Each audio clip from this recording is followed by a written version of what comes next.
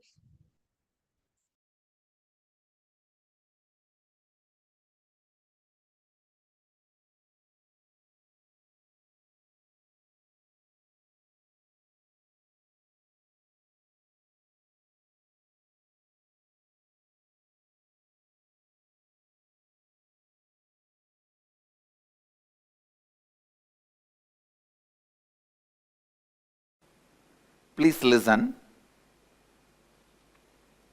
The next layer we are going to work is breathing layer, Pranamaya Kosha. In Sanskrit we say Pranamaya Kosha, breathing layer.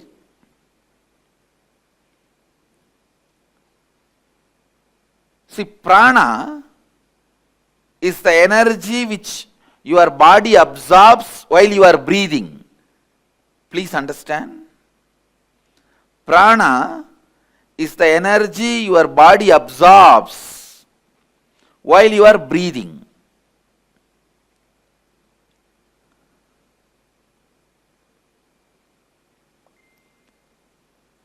Air itself is not prana, but the energy which comes through the air is prana. Air is like a vehicle. Air is like a vehicle. On a physiological level, prana refers to your circulatory and respiratory systems. See, prana does 5 things inside you. Inhalation, that's called prana. Vyana means the air which goes inside and stays in you.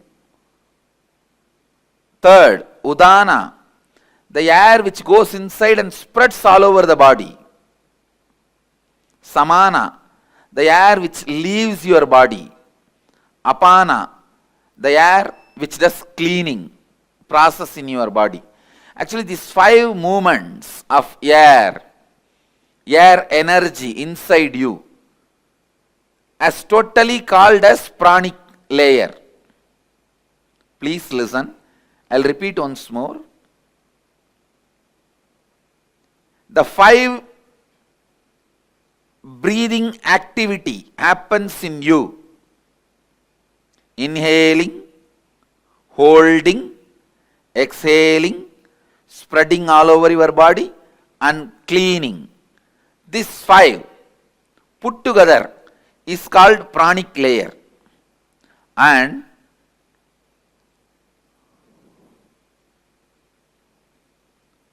all the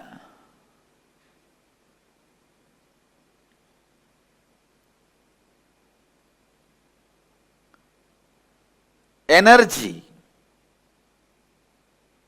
which happens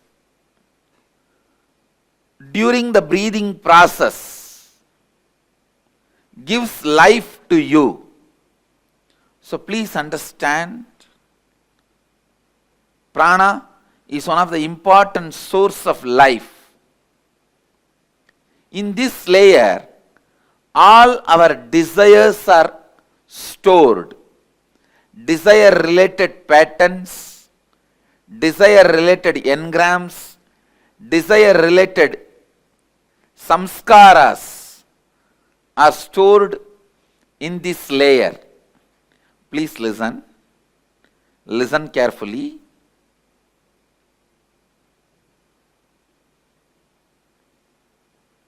Your desires are your life.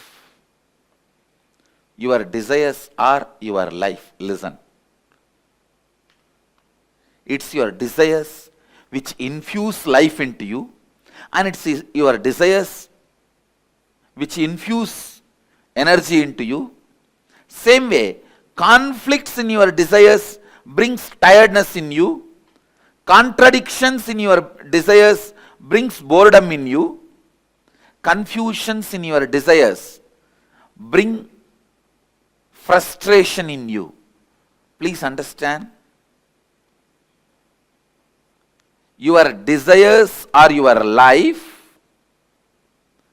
Conflict in your desires bring confusion in you. Conflict in your desires bring tiredness in you. Confusions in your desires bring frustration in you. Its contradiction in your desires bring boredom in you. Actually, if your desire is pure, every breath you inhale and exhale will make the desire into reality. When your desires have conflict, confusion and contradiction, every breath brings tiredness, boredom, frustration in you. Every breath is like a air blower into balloon. Your desires are the shape of the balloon. If the shape of the balloon is Tom and Jerry, when you blow the air, you will have Tom and Jerry. Conflict, constant conflict.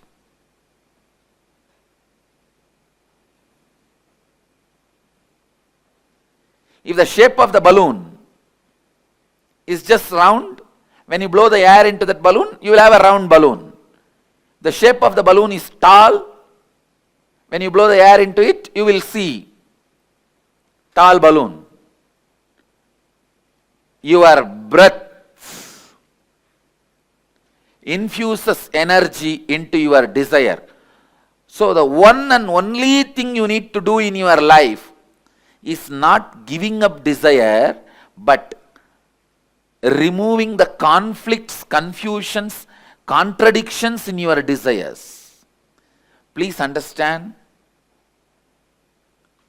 Renunciation is not giving up your desires, it is giving up conflicts, contradictions, confusions in your desire. One of the biggest mess up happened in the field of spirituality is wrong understanding. Renunciation means giving up desires. That's the worst understanding happened or misunderstanding happened in the spiritual field. Raga means attachment. Araga means detachment. Viraga means renouncing the conflicts, confusion and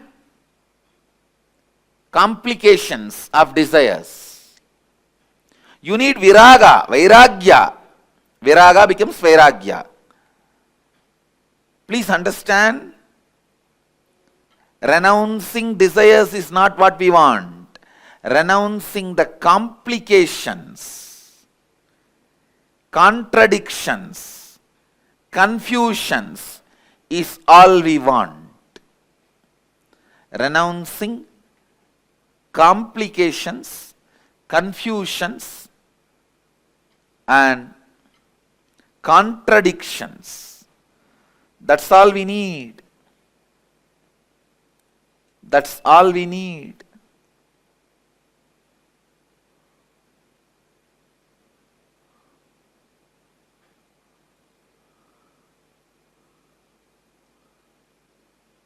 First thing we need to do, identify the contradicting, conflicting and complicating desires. What all the desires you have which contradicts, conflicts, complicates. First, conflicting desire means having a desire which conflicts itself. In the one statement itself will create a conflict and wrong energy. I'll give you an example. Somebody has a headache. He goes on repeating, I want to get rid of headache. I want to get rid of headache. When you repeat this again and again, this statement itself will keep the headache alive. Because every time you are remembering headache, when you utter the word headache, the headache becomes stronger and stronger in you. The real word you need to repeat inside is, I should become healthy. My head should become healthy. See, the words you repeat inside you are equivalent to food you take every day. Suddenly overnight nobody is going to become obese. Suddenly overnight nobody is going to become fit. It's every day what you eat makes you one day obese. Every day what you eat makes you one day healthy. Listen, the words you repeat inside makes you either frustrated or spiritually awakened. The conflicting words you go on repeating inside you takes away the possibility you have for yourself. Second, contradicting desires. Having two or more desires at the same time which contradict each other, which you cannot fulfill at the same time.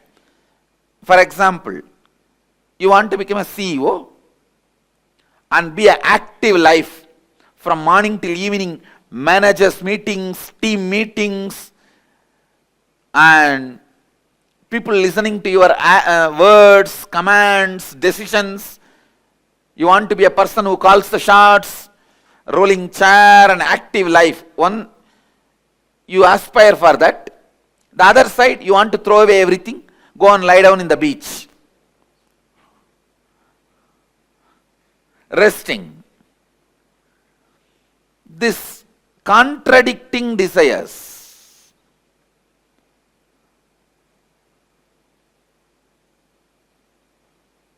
Same way, third, complicating desires means having a desire which gets complicated without direct understanding and right clarity. This is when you don't have intelligence to take the direct and straight steps to fulfill the desires. You go round and round and round. You want money, but you are working in the direction of having name and fame. You go round and round and round, fulfilling something else. It's like you want name and fame, but you are working in the direction of having money. I'll give you an example. You want to learn painting, but first you learn stitching and then drawing. Finally, by the time you learn painting, you have become too old. This complicating desires, understand that many times you want pleasure, but you get into painful lifestyle. It's like the joy you enjoy when you are romancing and dating, you want that permanently and you get married. That's it. I think this example everyone understands. If you are getting married, for the sake of retaining the joy you experience while you are romancing and dating, that can be a very apt example of complicating desires. what you want is different and what you do is different, end up in complication. Now, please sit and dig out the contradicting desires, conflicting desires and complicating desires you have. Cleansing the pranamaya kosha. And please start digging out these patterns and engrams.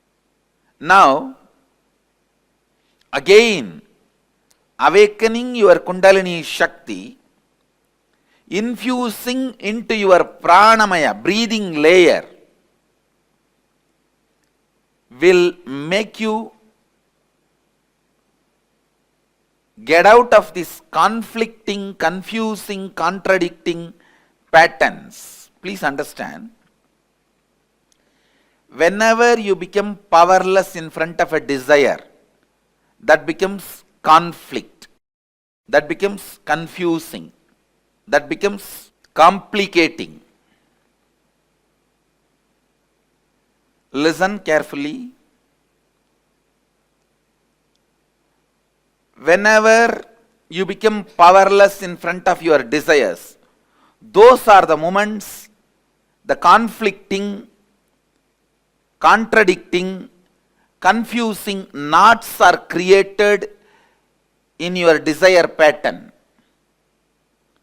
So naturally those knots does not allow the fulfillment or completion of your desires. Now, one by understanding and completing, second by awakening your Kundalini Shakti. In both ways, I'll help you to overcome these complications, conflicts and confusions. This Kriya we are going to do, the process we are going to do now, is a very powerful process to awaken your Kundalini and your pranic layer, so that you can be free from all this conflict, confusion, complications of your desires. So listen, the first step, listen to the first step. Inhale as slowly as possible. Hold as long as possible. Exhale as slowly as possible. Hold your lungs empty as long as possible. Listen. Inhale as slowly as possible, comfortably. Hold as long as possible, comfortably. Exhale as slowly as possible, comfortably. Keep your lungs empty as long as possible, comfortably. If you already have high blood pressure, any problem in the lungs, any heart disorders, any other serious illness, please do not do this Kriya. Others, do it very sincerely, as much as you are comfortable. Let's start the process. During the process, you should be standing. Please stand up. 3 feet gap between both the legs. Put your legs wide apart. Inhale and exhale. As slowly as possible and as deeply as possible. Please tie the ribbon. Please close your eyes and tie the ribbon. Inhale.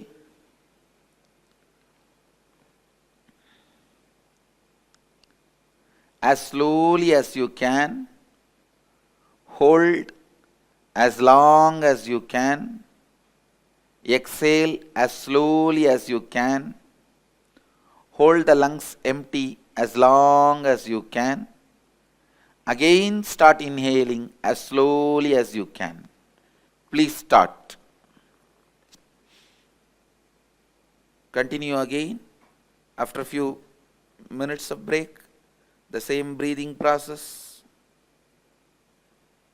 Others, please continue as slowly as possible, as comfortably as possible.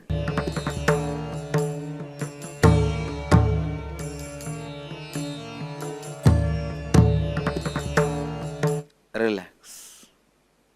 Please settle down wherever you are. You can have few minutes break and then gather for next session. Shivoham process. The process to awaken your Kundalini Shakti directly. Let's get ready for Shivoham process. Let's gather for next session. Thank you. Be blissful.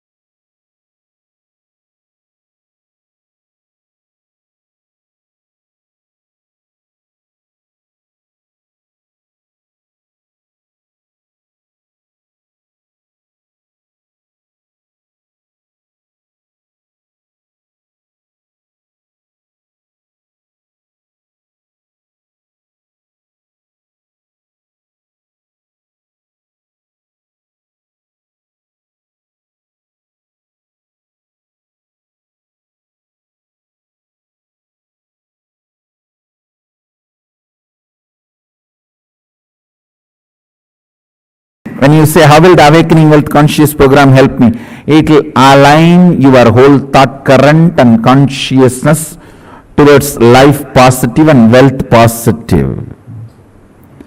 Now you may be operating from the cognitions of wealth negative. So once your cognitions are aligned, please understand, whether you work or not, even your breathing gives life to your cognition. That is why don't go near bad people. Even if you breathe their air, it is bad for you. They will somehow put the negativity in you. Your whole cognition will be tuned towards wealth positive, life positive. Naturally, you will manifest that in your life.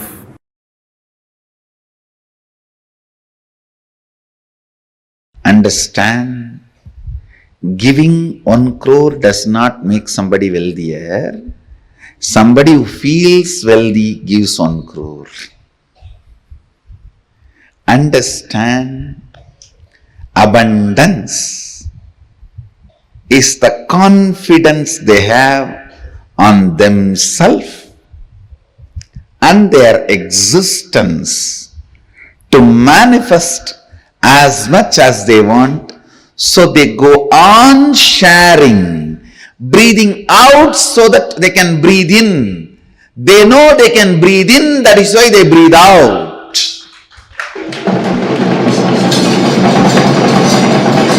If you are doubting, will I be able to breathe in and hold the breath inside, you will be dead. They breathe out because they know they can breathe in. They share because they know they can generate. They share because they know they can create. They share because they know they can manifest. Understand? Giving 1 crore does not make you wealthier. Person who feels wealthier gives 1 crore.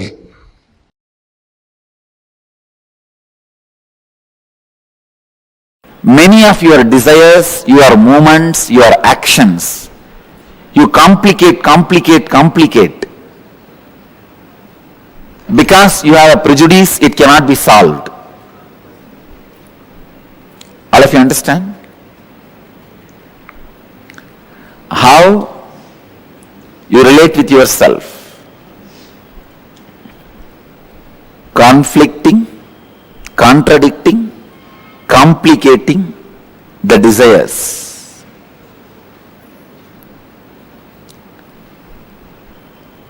I also wanted you to understand how you relate with yourself. In two ways you relate with yourself. First, the lower identity or the lower ideas you carry about you, or the higher identity, higher ideas you carry about you. If I have to give an example, very small things sometimes you feel, no, I cannot walk 3 floors and go to my office. So I don't want that job. Sometimes very small things, you complicate it so much and you really believe it is a big problem. I am giving you one example. But look inside, you will see hundreds of examples where such a small thing, because of the lower ideas you carry about you, and same way sometimes you carry very high ideas about you, and very difficult things, very difficult for others, you finish it so easily because the ideas you carry about you. Now first I want you to work.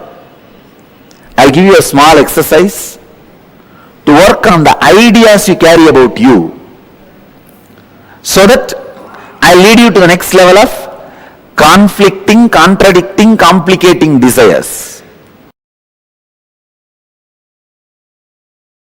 You felt very low and unhappy. Describe the incident and write down the experience you had about yourself. Contemplate and write down the lowest ideas you carry about you. I am not capable, I am not good enough, I am a failure, whatever you are carrying. Second, recollect the first incident in your life when you had the first idea about money. What were your first thoughts and engrams about money? Third, scan your whole life and identify if you had incidents in your life where you are left incomplete in aspect of money. Means feeling unfulfilled because of money. Write down the wounds that got created in you and in your relationships because of money. Answer these 3 questions. I will make you understand conflicting, contradicting, complicating desires, and how the higher identity, lower identity you carry. It is almost like a bypass surgery. Please, I will give you the example. When I say write down any wounds that got created in you in your relationship because of money. Somebody asked you money, you did not give and the relationship is broken. Or you gave money to somebody and they did not return it, the relationship is broken. Or you asked money, they did not give and the relationship is broken. Mention all those, record all that. Then I will give you the deeper insights.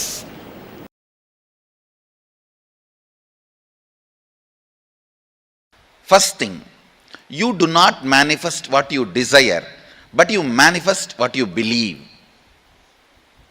You manifest what you perceive.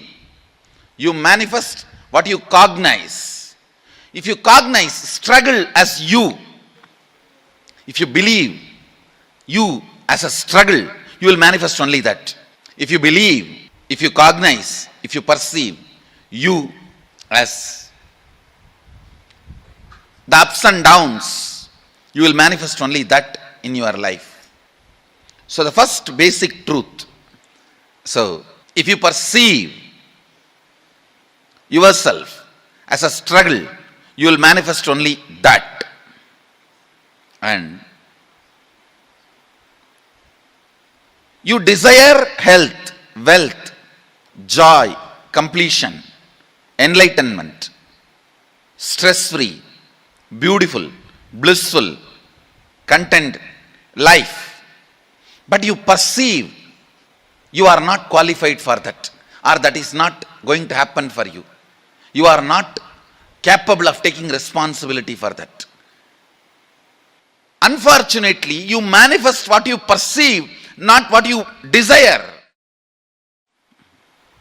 Unfortunately, you manifest what you believe, not what you desire. Now, this gap, struggle, is what I call incompletions, mental patterns. When the completion starts happening, your perception, your beliefs become your desires. Your desire and your beliefs becoming one is what I call completion. Then simply you start manifesting. What do you want to manifest? Listen carefully. Whatever you want to be, enlightened, healthy, wealthy, whatever, the actual work you need to do is on your fears. Actual work you need to do is on your fears.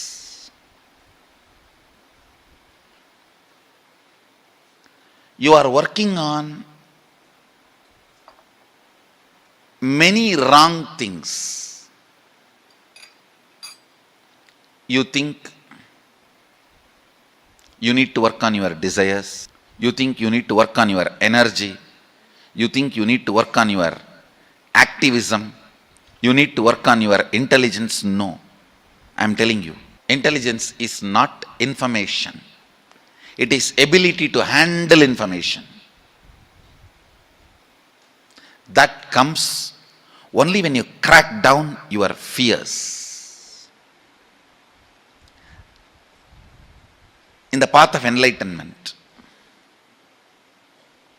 if fear is a wall,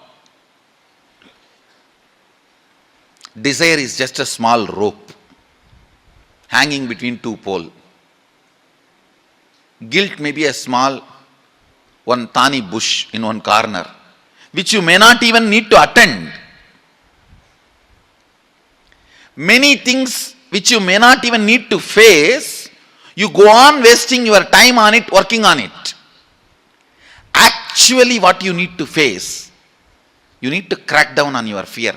That is the most important wall you need to break. Even here, the secrets of attracting wealth, the most important thing you need to break is your fear. You need to crack is your fear. It's for the courageous. Actually, I see, from my own experience, I tell you, wealth worships the feet of courageous people.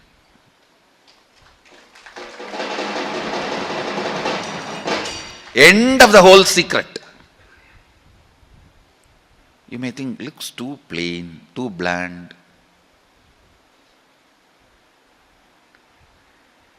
Internalize your inner space.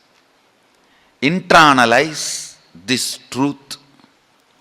Use this truth as a weapon to beat yourself down. Understand? If you beat yourself with the truth, you will never collapse. You will rise up. Wrong part of you will be broken, destroyed. Not the right part. If you beat yourself with lies and luxuries, you will unnecessarily not only create powerlessness, you will be growing in wrong direction. Drill yourself with this one truth.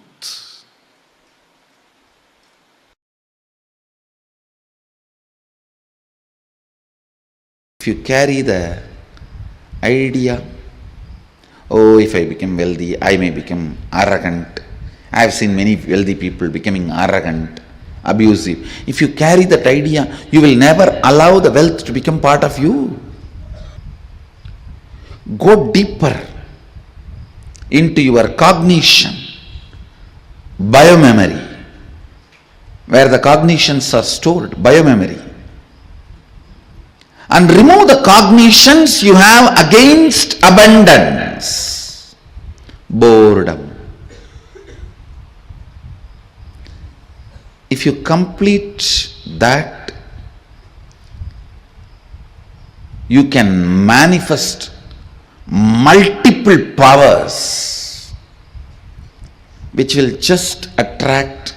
Please understand, you carry certain magnetic power, magnetic energy field in your biomemory, which is responsible for attracting the type of people, situations around you in your life. Sometimes people come and tell me, I all the time attract the people who abuse me, Swamiji. Means you are enjoying it. You are very happy about the victim feeling. You think that is the best safe identity with which you can survive. No. You are not Sati, you are Parvati. Understand? Ultimately, your bioenergy, Kundalini, should be awakened by a proper method.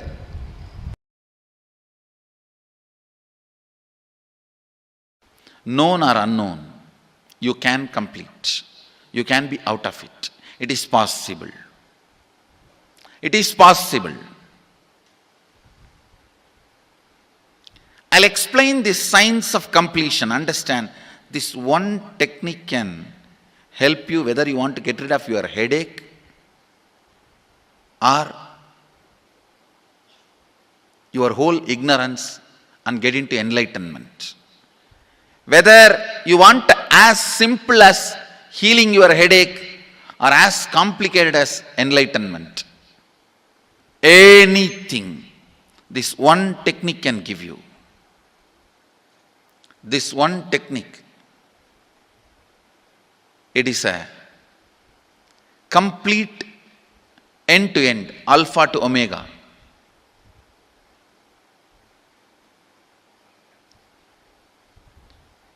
It's from Sadashiva directly. In the Agama, 94th verse, 22nd technique. The chapter is called Shivajnanopanishad and also called as Vijnana Bhairava. Chittat yanta kritir nasti mamantar bhavayet iti vigalpanam abhavena vigalpair uchito bhavet. You don't have to remember. I am uttering every time so that I will remember. That's all. No, it is just to keep the purity of the teaching. I want all of you to know, whatever I am sharing with you is my personal enlightenment experience, which is in tune with the earlier master's experience. My Apta Pramana, my Atma Pramana in tune with the Apta Pramana, means the earlier masters. The Shastra Pramana. Only that can become your Sakshi Pramana. Never learn from a person who does not have Atma Pramana, enlightenment. He will be only Pandit, repeating. Same way, never learn from a person who claims, yes, enlightenment, but does not keep his experience in tune with the Shastra Pramana and shares with you. It's always dangerous. Maybe it must have been good for him, but we don't know whether it is good for all of you. The Atma Pramana should always be acid washed with Apta Pramana, Shastra Pramana. Only that can become Sakshi Pramana, experiential reality for you. Never learn from anybody who has only knowledge, not experience. Same way, never learn from somebody who claims having only experience and does not connect, purify, make it in tune with the Shastra and presents it to you. There is always a danger. If you don't bother about the Shastra Pramana, you may be having kakka biryani. Be careful. Listen. To keep the purity of the teachings, I keep the original Sanskrit verses. I'll give you the translation now. Consciously feel within the mind stuff of past memories of incompletion with its activities as mind, intellect and ego not existing in me. By contemplating this way in your inner space, disidentify from the past impressions and memories of completion. Put your active attention at the space of past happening. Relive these imagined impressions and memories of incompletion. Then the mind stop having fully ceased from its present characteristics of forming thought patterns and cognitions is complete. Thus you become complete and achieve the original space of complete completion. Listen. Now I will explain. I have read out the translation. I will explain what to do. Now you wrote many of the patterns, incompletions, thought currents you are having about money, ideas, cognitions. You developed about money from the young age.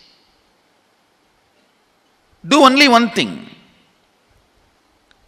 Just go back to that same age when the incidents happened in you, the cognition started building in you, the beliefs started building in you, the idea started building in you, the perception started building in you.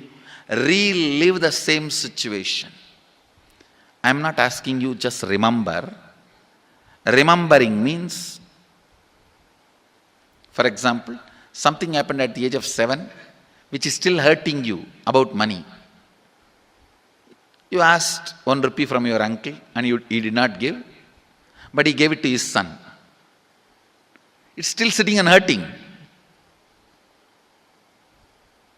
If now you are 47, this happened 7. You being 47-year-old person and remembering what happened at the age of 7 is remembering. Forget you are 47. Forget who you are now. You may be having millions. Just become that 7-year-old who asked and did not receive. For you that 1 rupee must have been almost life. I have seen people, they develop even wheezing when they were not given as simple as a chocolate or an ice cream by their friend or family or brother. I have seen. Because for a child, it may be life. Just go back, forget who you are now. Become that person. When that incident happened, relive. Just see what has happened at that time. You will see many of the unknown, suppressed emotions will break. And I tell you, many diseases will be healed.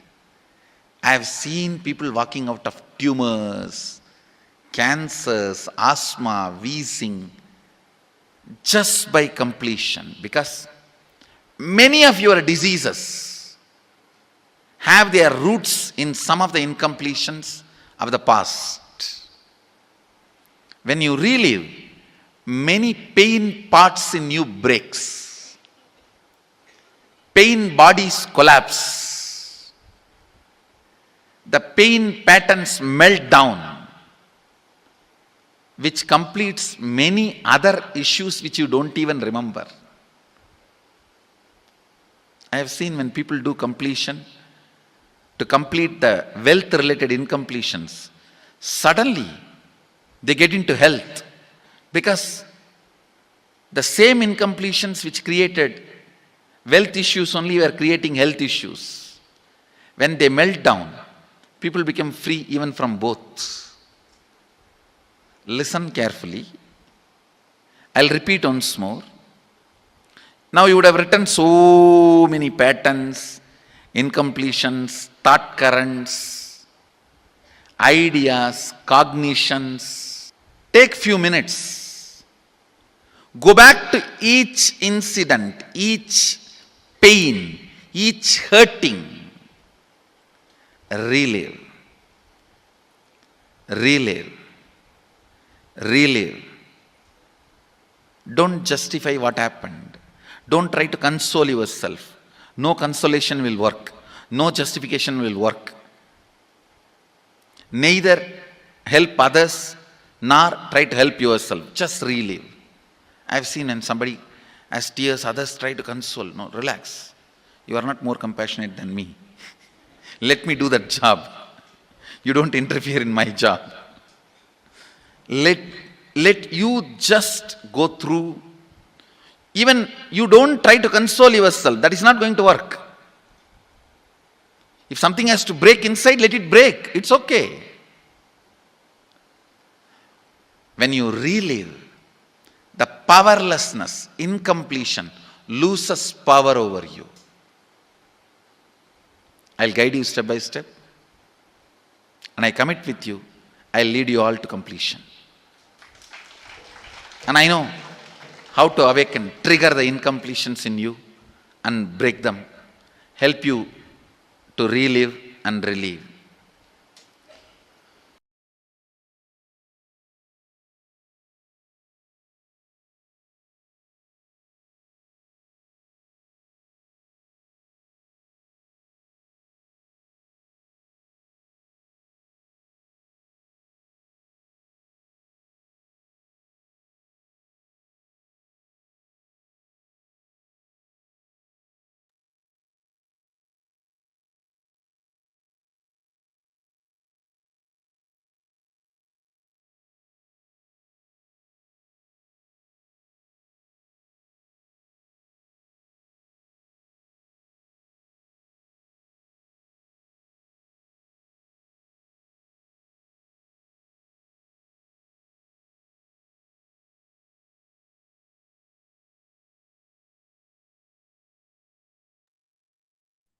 Sorry, Nityanandam, are you able to hear me now? Yes. So this is the exact process that all of us are going to be doing right now. Swamiji very clearly gave us a step and told us how that first cognitions that we got about wealth, that are there sitting inside of us, deep inside of us, and how we are going to be completing with those wealth restricting patterns, changing from being wealth negative to becoming wealth positive. So this is what we all are going to be working on right now. So can I request all the participants to take a few minutes first and post all the clicks that you got so far?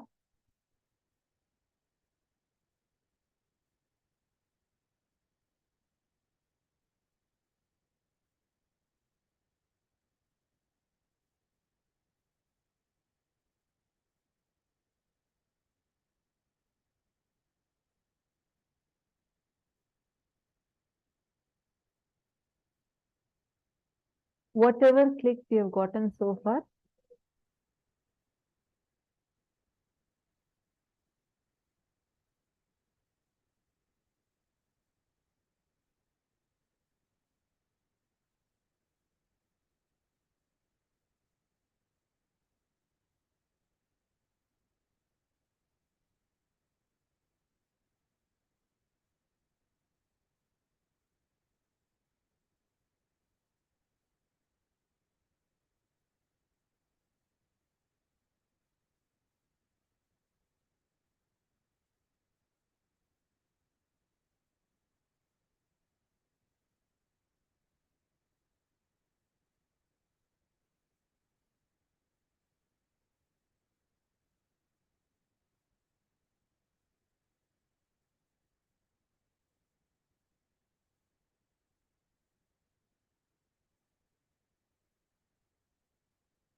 Awakening wealth conscious will align your whole thought current and consciousness towards life positive and wealth positive. Now, you may be operating from the cognitions of wealth negative. Many of your desires, your movements, your actions, you complicate because you have a prejudice. It cannot be solved. In two ways, you relate with yourself. First, the lower identity or the lower ideas that you carry about you, or the higher identity, the higher ideas you carry about you. If, for example, very small thing, sometimes you feel, no, I cannot walk 3 floors and go to my office, so I don't want that job. Sometimes very small things, you complicate it so much and you really believe it is a big problem that you have. How many of you are able to relate with this? How many of you are able to see, yes, that's so right. Even I can see in my life that many times something very small, I complicate it like so big. How many of you are able to see this in your life? Oh, I have to tell you this. I used to carry this cognition. I shared this earlier. For me, was doing yoga on this Malakamba. We have a huge, like, I think it's about 8, 9, I think about 10 feet tall, 10 feet tall pole we have. And so you're supposed, it's like a wooden pole, like a thick, it'll be, I think, like a pillar kind of a thing, and it'll be completely smooth. And they usually apply oil on it, and you're supposed to be climbing on that and doing yoga. And we also have something called as the Kundalini Rajya Yoga. It's a yoga that you do on the rope. And Swamiji had told us to all the balasans, all the kids, start doing these 2 yogas. I was a bit heavy, so I used to have one really strong fear. God, what if I climb on it and suddenly that falls and breaks? Or what if I climb on the rope? It is actually, if you see, it's completely delusional. First of all, it's not going to happen. I was neither that heavy nor the pole is going to be that weak. But I had so much of fear. Is to have like a fear. God, what will happen suddenly if I climb the rope and suddenly the ceiling falls down or the rope gets cut and falls down? What will happen? Everyone will laugh at me. This yoga will never come for me. And I used to not even try. I had so much, this complication in me was like so strong. I used to get so afraid. I did not even try to attempt it. Swamiji had told multiple times for us to do it. And every time I'll do it, okay, today I want to do, I really want to do. And I'll go near the rope. The moment I see it, even if before I put my foot on the rope, I'll get so afraid. Like all these delusions, it's complete delusion. Like it's not even factual, like not even 1%. But it used to be such a strong fear. I'll actually feel it like choking me, that fear choking me. I'll just not go near it. And almost after that Guruvak came, almost a year or so passed. All the other kids used to do, every other kid used to do, even the kids that are slightly heavier than me also used to be able to do, but I will just not be able to do it. It is like such a strong pattern. I don't know if I think I myself feel it's funny. Like I used to think that, oh God, if I go and climb on it, what if it suddenly just falls down and people will all laugh at me? And like I had such weird cognition. And then once it was, I don't know, it was like one day, like one decision. I just felt like, after all, Swamiji has told. So if he ordains, he sustains. That cognition just clicked in me so strongly.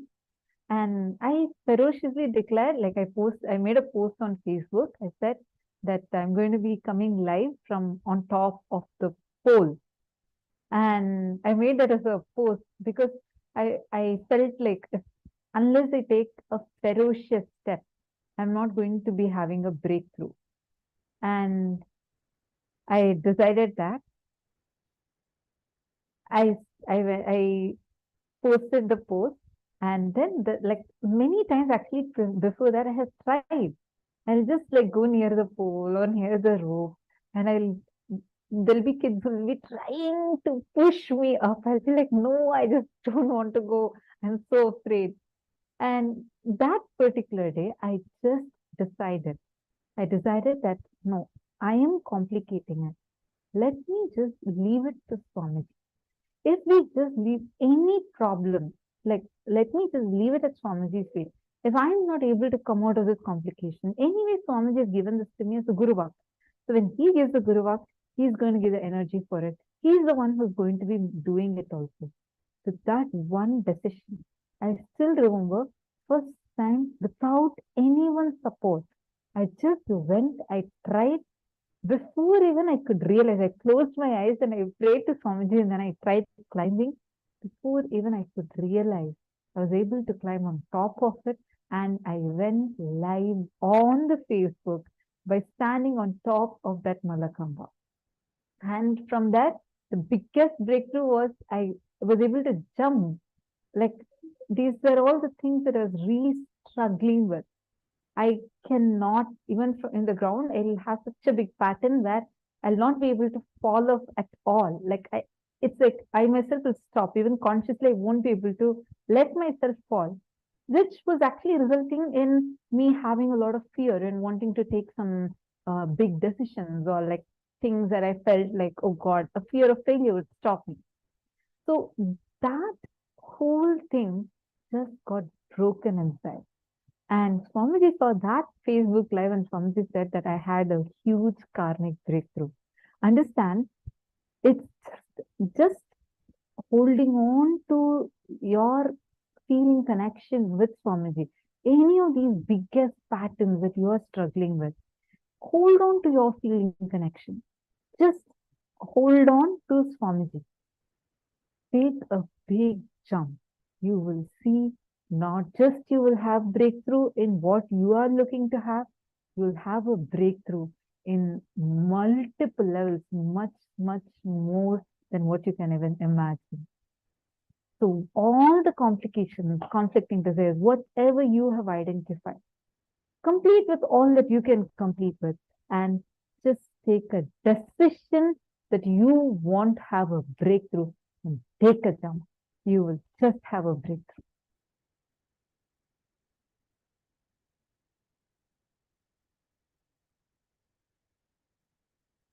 Now, we are going to be going a little more deeper into what Swamiji just told. We are going to work on our relationship with wealth.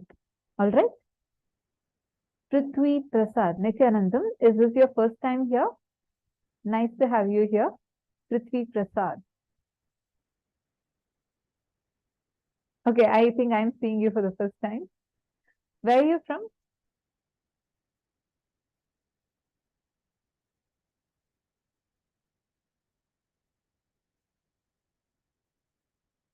Okay, so first time for the program. Oh, okay, you're the one from San Jose. I think I've seen you. This is the first program you're attending. I have seen you though. I have seen you now. I think the background is different, so it looks like a different person. All right. So see, as I was sharing, unless you understand, many times in our life we complicate things. See, for me, really, I'm not even exaggerating.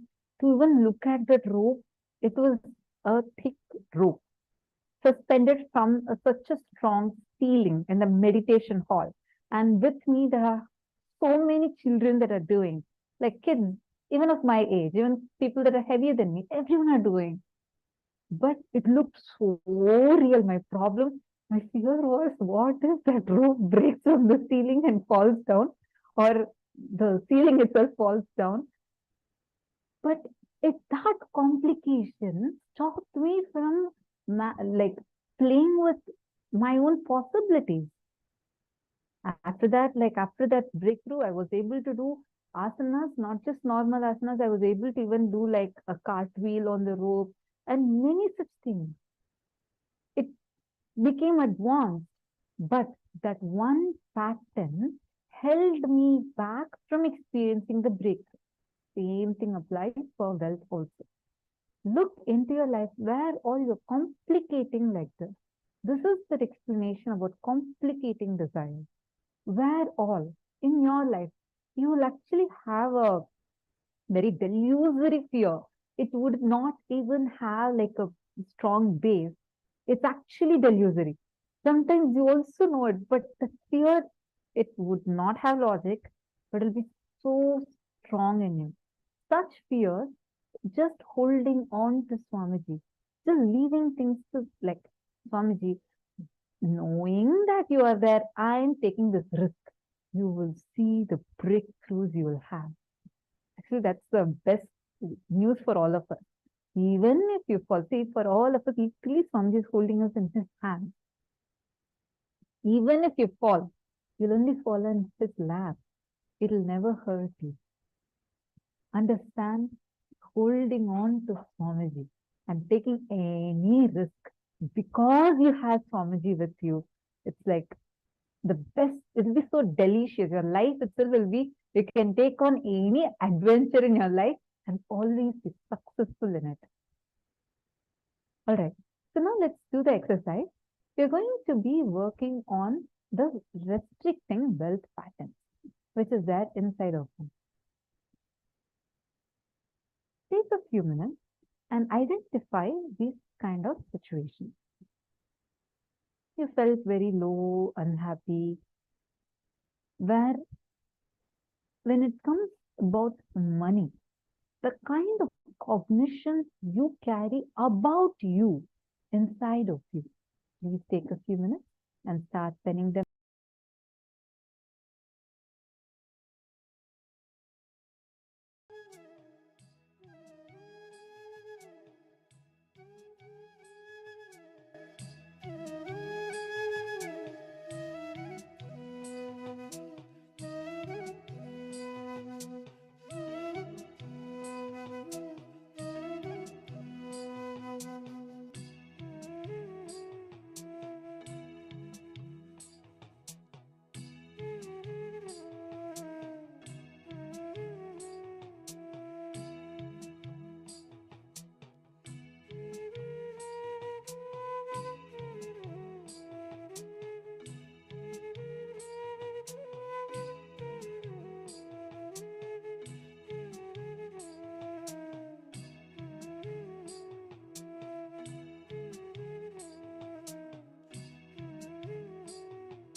Once you have written these steps, now recollect the first incident in your life when you had the first idea about money. What were your first thoughts, engrams about money? Look in. Take a few minutes and look into you. The first time it might have been probably you asked for a candy and then your mom said, hey, no, I can't buy you, that's too expensive. Or you said something, and what you have had as an experience, or you saw in front of you your parents being struggling for money. Your relatives spoke ill about your parents regarding money. The earliest experience you have had with money. Please start penning them down now. Go back to that.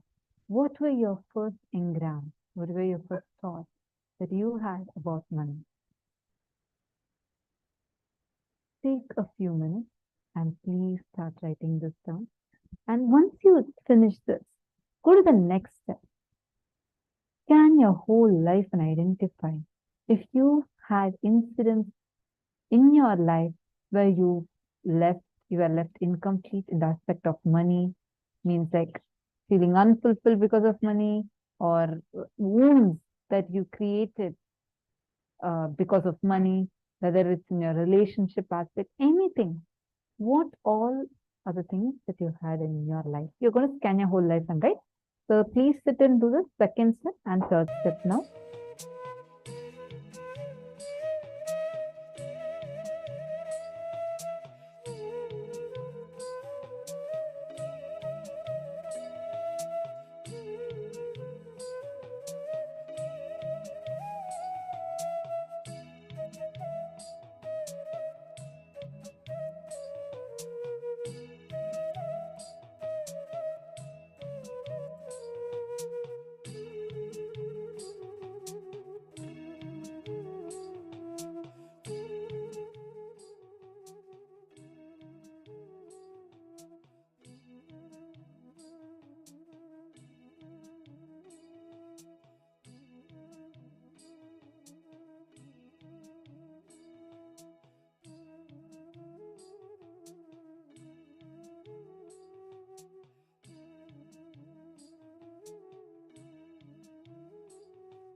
All of you can please relax. Alright. Now, in this same space, let us all enter into the next session, which is a power manifestation session. Please understand the secrets of attracting wealth. You being able to manifest wealth, you being able to attract wealth. All of it happens through very, very simple steps. Some of the most basic things, like Swamiji was explaining, right, about creativity, correct? That energy to create, the creativity dimension. Every simple step, every step of the way, you will be able to manifest wealth easily just by bringing some small changes in your lifestyle, small changes in your cognitions. So every one of us, when we work, when we understand, when we practice these sciences, you will see just by doing the most simple steps in one of your these things, you will be able to see how physically, actually in reality, you will be able to start manifesting that wealth. So it starts with them, right? Now, we're all going to be manifesting the powers of Ashtamahashakti. So there are basically 8 main characters, okay? So the 8 main characteristics, 8 main characteristics using which you can attract wealth. It is Mahima, Anima, Mahima, Garima, Lahima, Prapti, Prakamya, Ishitva, and Vashitva. So it's 8 in total. Basically, these are 8 actions of the mind. See, our mind or our reality, there are 8 laws using which you can create something. You can, like, for example, making something as small as you want, making something as big as you want, and making something as heavy as you want, making something as light as you want. And Ishitva is like lordship over something, Vashitva is attracting something. All of this you can manifest. Every step of the way, any object, anything of your desire, you can pick that. Understand, if you just cognize and realize something that is having the, for example, let's say something that you want to attract, right? Now, when you just create the space, let's say you bring that lordship over it, how do you do that? When you know anything out in front of you is as per your control. If you can just increase something, decrease something as per your will, then you will know you can very easily play with reality, play with how things are happening in front of you. Now, I request every one of you, just go ahead and play with increasing the size of any object that you want. Any object it can be. Anima, Mahima. You can increase or decrease. Bring any object in front of you and keep that object with this clarity in your inner space. The ability to increase or decrease it as per your conscious will. That one is enough for you to start manifesting it so easily. Just keep any object in front of you. It can even be your height, in fact. And just chant the Mahavakya, and inside you experience that vast expansion happening.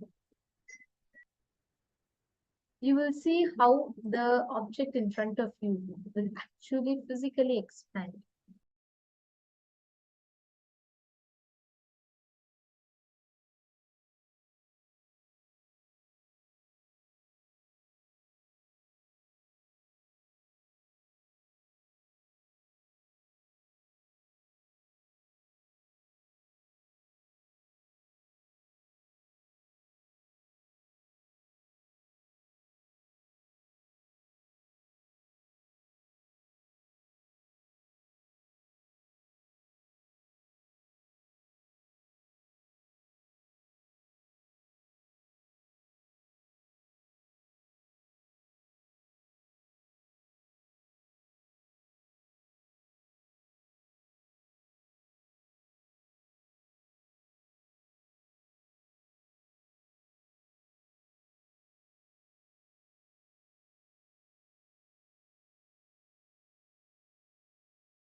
Now, I request every one of you to just check, see how many of you have started manifesting with this. The moment you're able to manifest, the moment you're able to start playing, just play with the height of it. You will just see how, if you will realize how, if I can do this, I can also do this. That whole experience will start happening inside of you. You're getting it? Now, let us all enter into the next session where Swamiji is going to be revealing to us about comparison and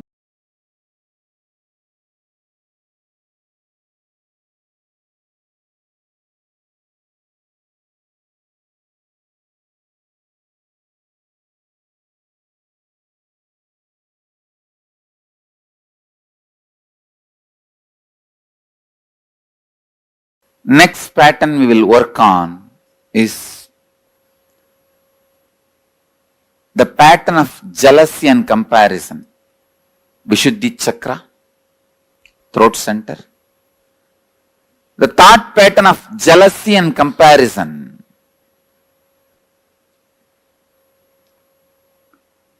I tell you, most common and unaware engram is jealousy, comparison. It starts again from the early childhood. When your mother says, eat well, only then you will become like your elder brother. Study well, only then you will become like your father. Comparison is one of the most common and most unaware engram. You compare wealth, you compare in health, you compare in beauty, you compare in education, you compare in intellect, you compare in practically everything. But you need to understand one thing.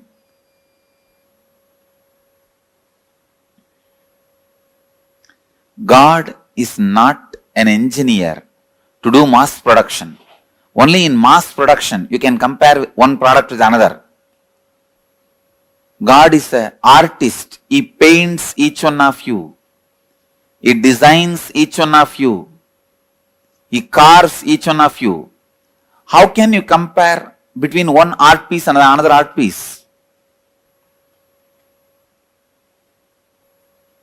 You are unique. Each one of you are unique. All of you are not equal. No. All human beings are not equal. No. All human beings are unique. It's like each human being is a unique flower. Uniqueness flowers in you. Fulfillment flowers in you when you realize your uniqueness more and more and more.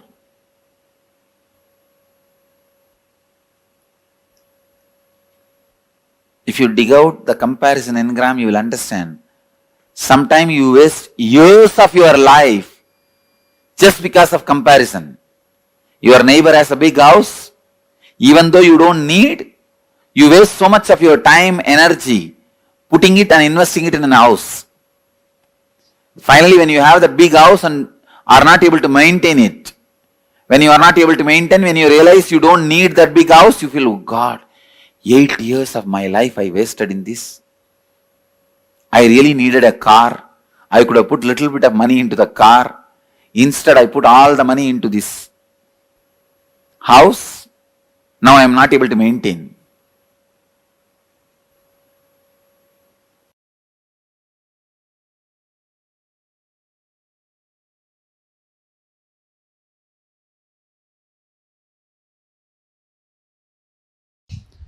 Please understand, if you are struggling with money, you are enjoying the struggle. You are not interested in manifesting. Please at least understand you are enjoying the struggle. You will feel abundance with your struggles. Oh, I want struggles and I have enough, let me enjoy it.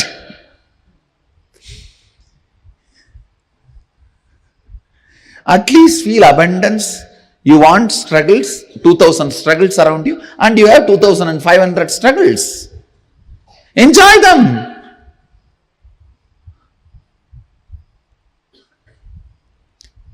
Please understand, there is no such thing as struggling with money. If you want to have struggles, you will have struggles. If you want to have money, you will have money. The people who have struggles, they want to have struggles, so they are having it. People who want to have money, they want to have money, they are having it. So, decide, you want to have struggles or you want to have money, you will have it. That clarity should come to your biomemory and muscle memory. You will have what you want. Next.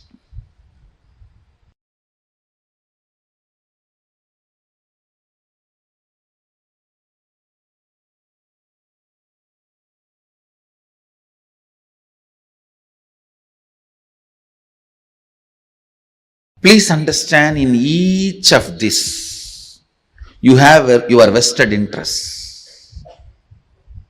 Many times, you visualize in poverty, you are free from all responsibility. You just want to be free from all responsibilities and commitment. Then you constantly visualize, entertain, cherish the poor life. When it actually lands on you, you say, no, this is not what I wanted. Without knowing what is going to come, you cherish, visualize, entertain a thought current. After you attract that, you think, oh God, I think I missed it. Please understand, universe is intelligent and compassionate. It gives you only what you ask for. Never anything else. And if you have manifested poor health, unhappy relationship, poverty, look in why you manifested. Why you manifested. And dig it out from your muscle memory and biomemory, the root patterns.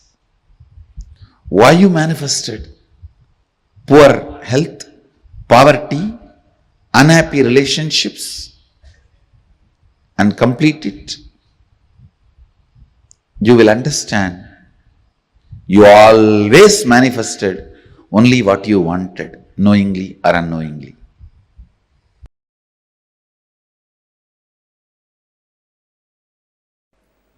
Throat center. A throat center. This throat center is blocked when there is a non-alignment between the imagination, expectation you carry about others and the others' expectation about you. Listen. Listen. When there is a non-alignment between your expectation about others and others' expectation about you, that is where the jealousy and comparison starts. Listen. You may have a superficial jealousy, superficial comparison, very superficial, like while you are driving in a Mercedes-Benz, if a BMW passes by, a superficial comparison. But those things does not affect you. The root jealousy, the root comparison which affects you is the non-alignment of your expectation and the other person's expectation.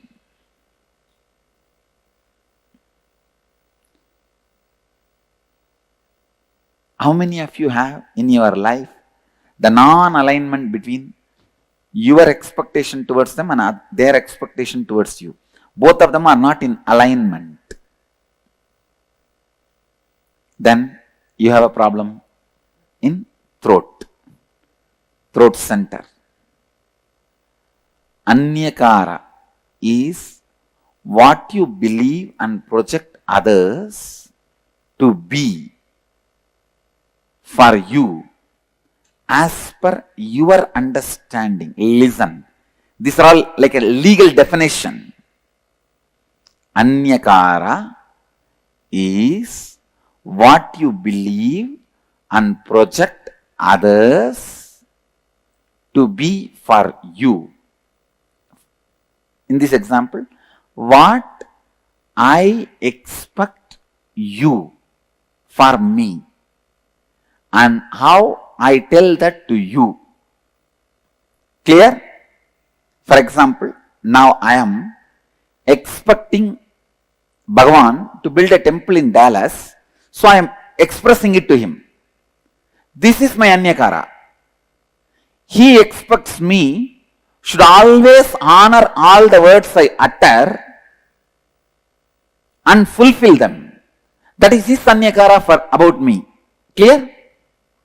But now there is a non-alignment where I am fulfilling but he is not ready to fulfill. Clear? So his throat has a problem.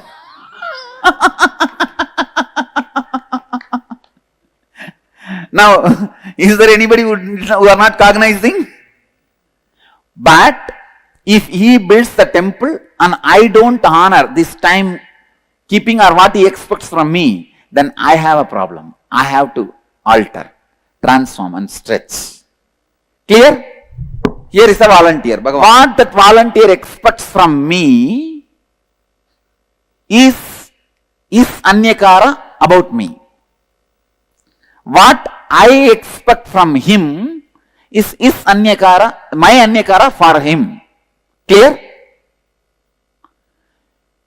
If I fulfill his expectation and he does not fulfill my expectation, his Vishuddhi has a problem.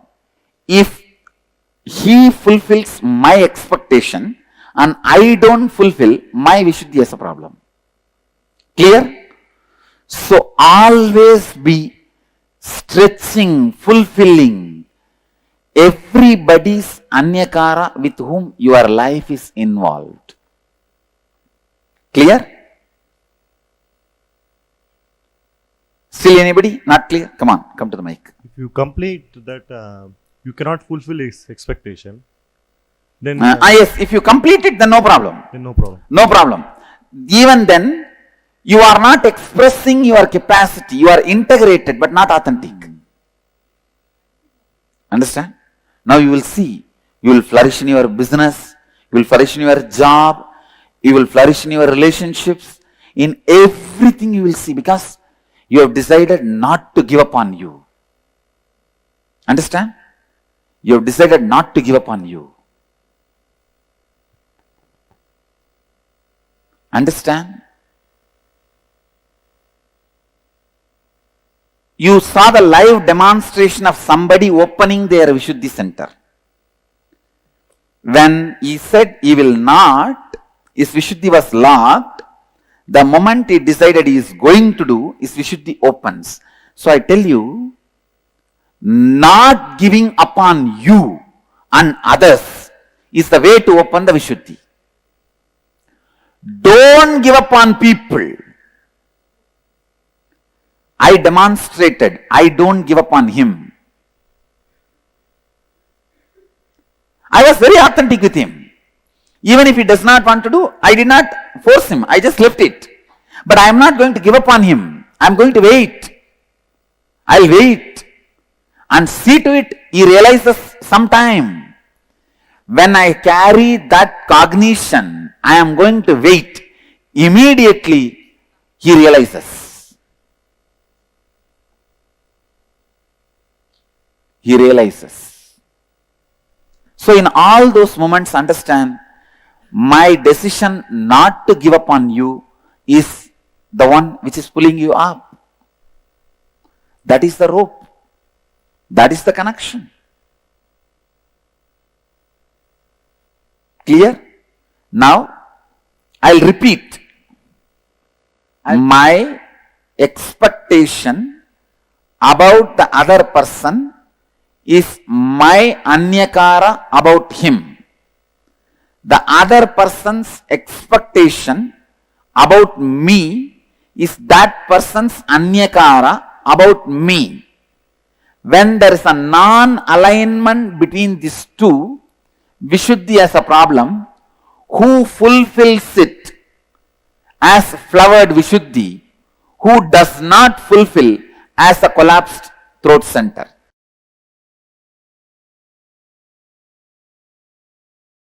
Now listen. Let me come back to emotion retention and emotion fermentation. You get multiple types of emotions, almost all emotions every day.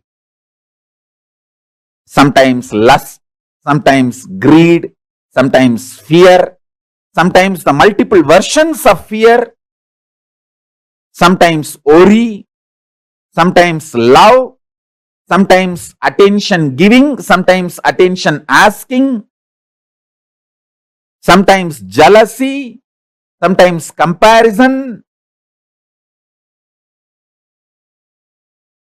various emotions, sometimes the willpower, sometimes arrogance, sometimes frustration, different emotions I can describe. All kinds of emotions you get, but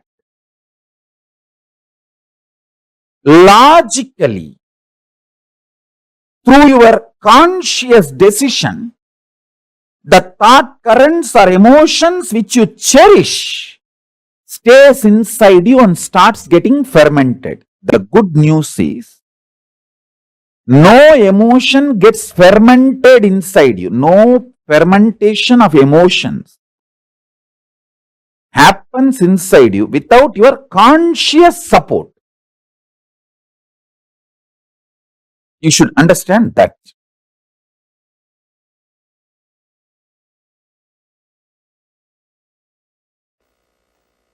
Please understand, I am talking a practical science. Listen. I am giving you the essence.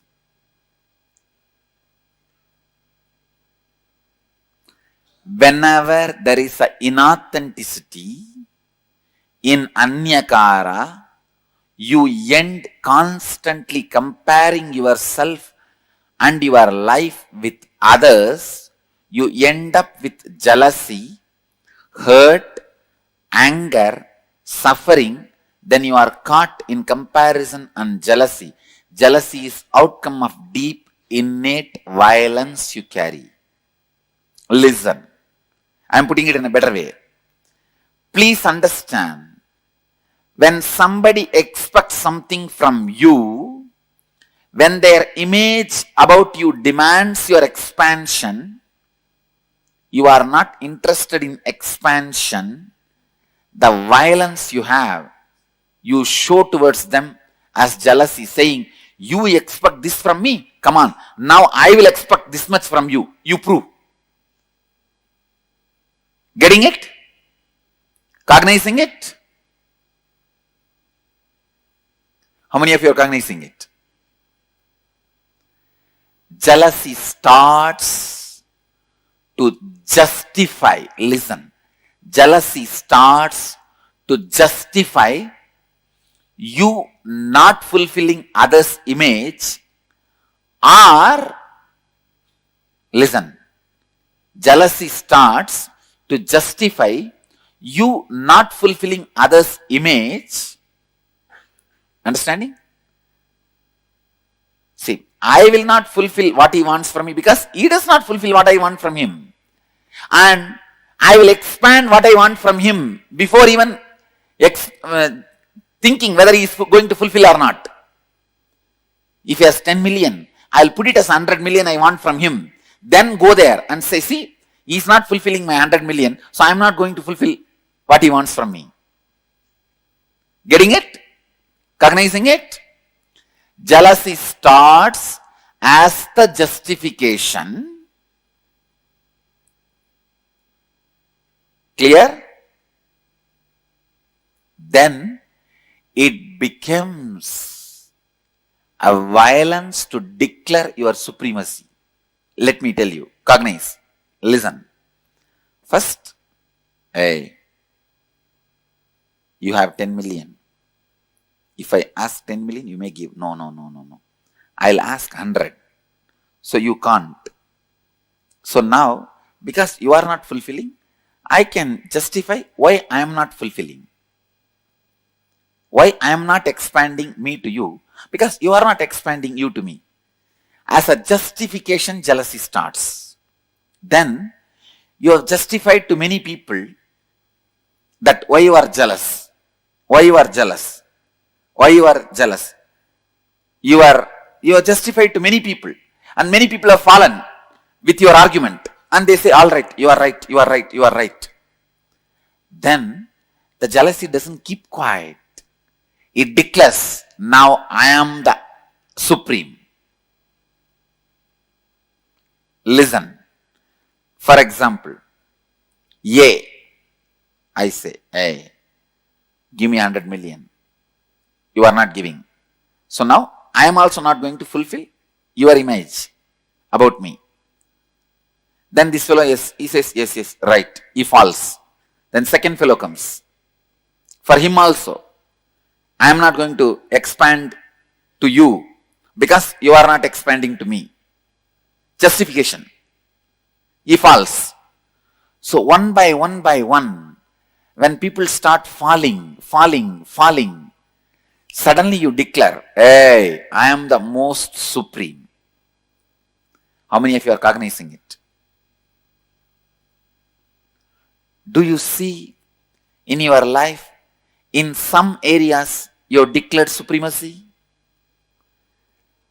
At least one area you have to declare supremacy to keep yourself alive. If you don't declare supremacy, even in one place, you cannot tolerate you. How many of you are cognizing me?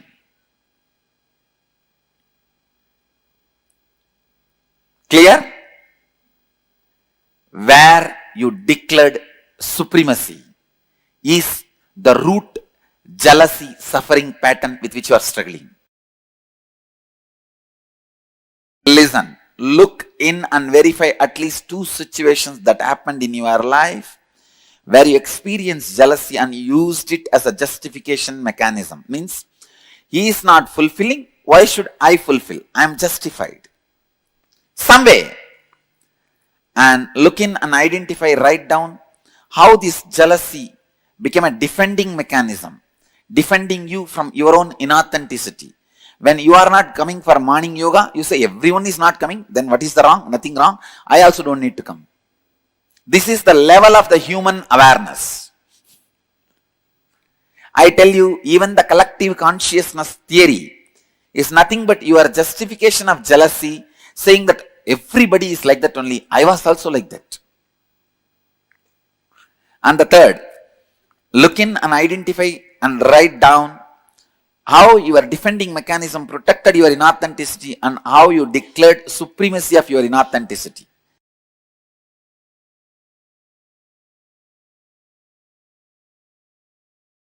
People who are able to be energetic, alive, active, sharply thinking, strategizing, without the peer pressure of jealousy, comparison, they are going to accumulate exorbitant amount of wealth. Understand?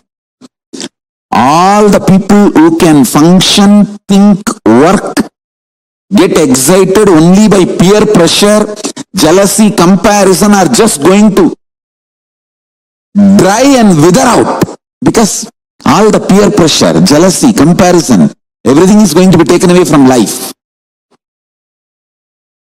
If your mental setup is such, you can think only with peer pressure, jealousy, comparison, you don't have future. Your active, excited hours will drastically drop down to 5%. You will be almost in depression, low mood, non-thinking, non-excited, inactive. Whoever is able to excite themselves with powerful cognitions, in tune with the cosmos, you are active just because you feel like enriching the world, supporting the world, contributing to the world. If your mental setup is based on contribution, enriching, spiritual strength and excitement, you are going to be active continuously and you are going to accumulate exorbitant wealth. Because all the wealth of the peer pressure based gang is going to be left. It's going to melt down. The peer pressure based industries will melt down. Contribution based industries will shoot up.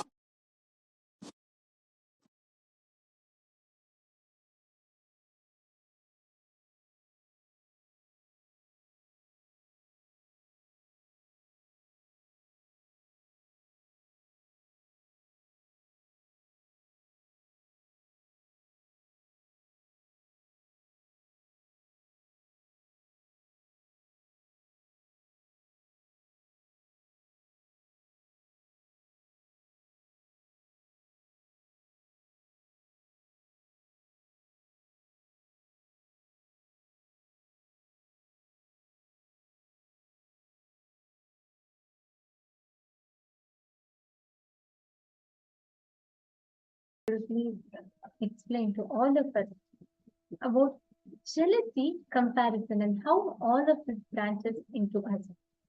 Did you know that your Vishuddhi chakra, right, which is a throat center, which is what Swamiji is telling us, Vishuddhi, the example that Swamiji gave us, right? So this Vishuddhi chakra,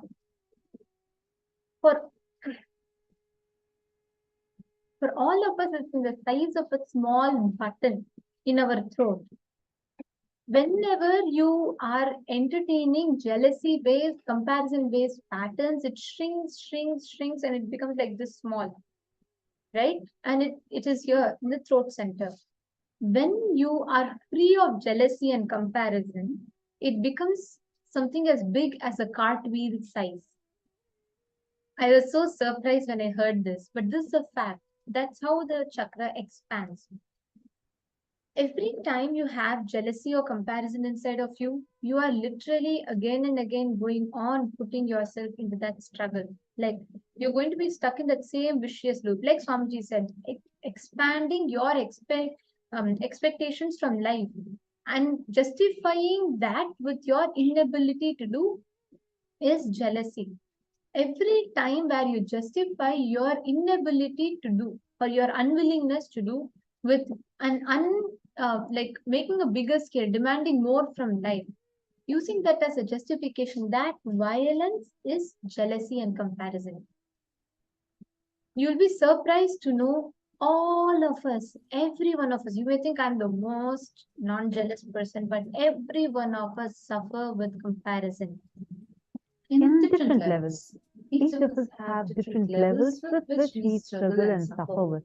But all of us carry this cognition in us. All of us have this comparison and jealousy in us. Actually, Ma Hongzu, you're asking about how do we have to fulfill everyone's expectation? That's your question. See, Ma, Swamiji gave an example, right? As long as you have given a certain declaration and the world is expecting from you for the declaration. For example, my declaration to you all is what? I'm a sannyasi, I'm an acharya, and as an acharya, there is certain declarations, correct? The moment I declare myself as an acharya, that means I'm declaring to make myself available to you all to clarify or to help understand what Swamiji is revealing or to guide you all in certain exercises. This is what is my declaration as acharya, right? By default. So if, let's say, if Ma Hongzu is having an expectation that I have to attend to your questions, that is right. It is my responsibility to fulfill it. But let's say, for example, if someone is having an expectation that I should come and play badminton with them and win the game, I am not responsible to fulfill that expectation because that is not part of my declared outer image. Are you understanding? So, as a participant, your declaration is what you're going to be available here, you're going to be participating. Then, if I am expecting you to listen to the session, then it's your responsibility. You're expected to fulfill that. But let's say, if I'm expecting you to come and take the session, you're not expected to fulfill that role. You're understanding? Whatever is your declared outer image, and if people have expectations within that declared outer image, then yes, we are responsible to fulfill that expectation. Like a mother, you make a declaration that I am your mother.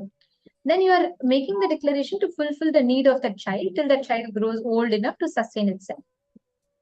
So any expectation that child has in within that declaration, you are responsible to fulfill it. Catching it?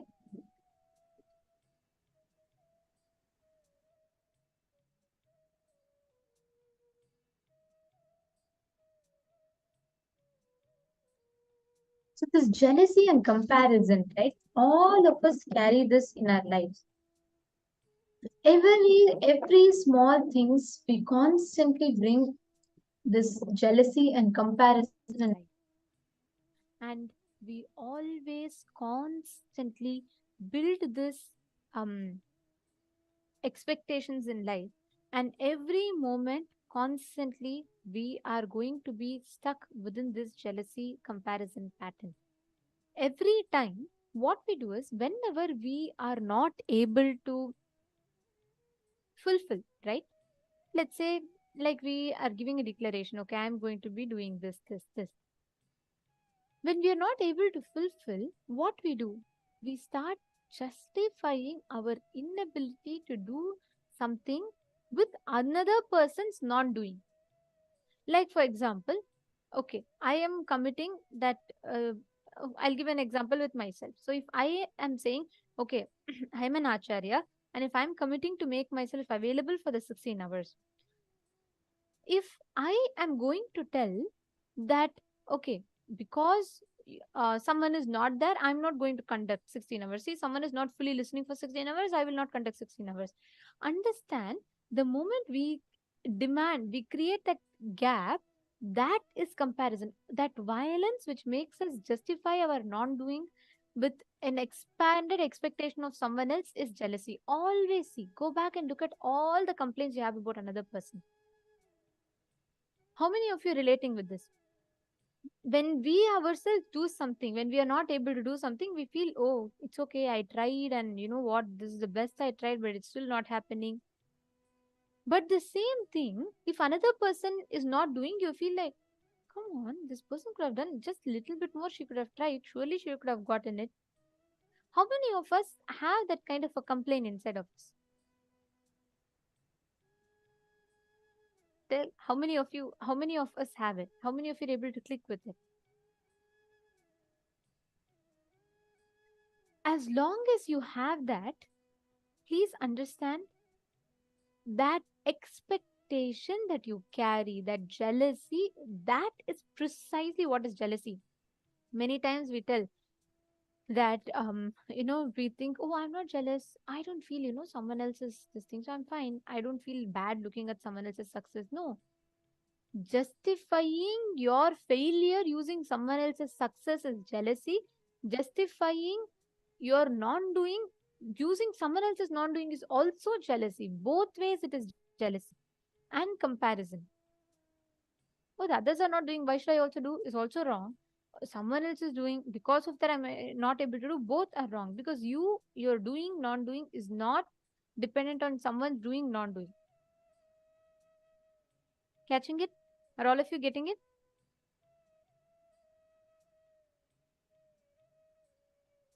So now, every time you have that justification inside your inner space, understand it, you are shrinking your Vishuddhi chakra into something small as a button, like this small. Every time you create this jealousy inside of you, the Vishuddhi chakra shrinks. Every time you enrich, the Vishuddhi chakra expands. What is in the size of a button becomes the size of a cartwheel.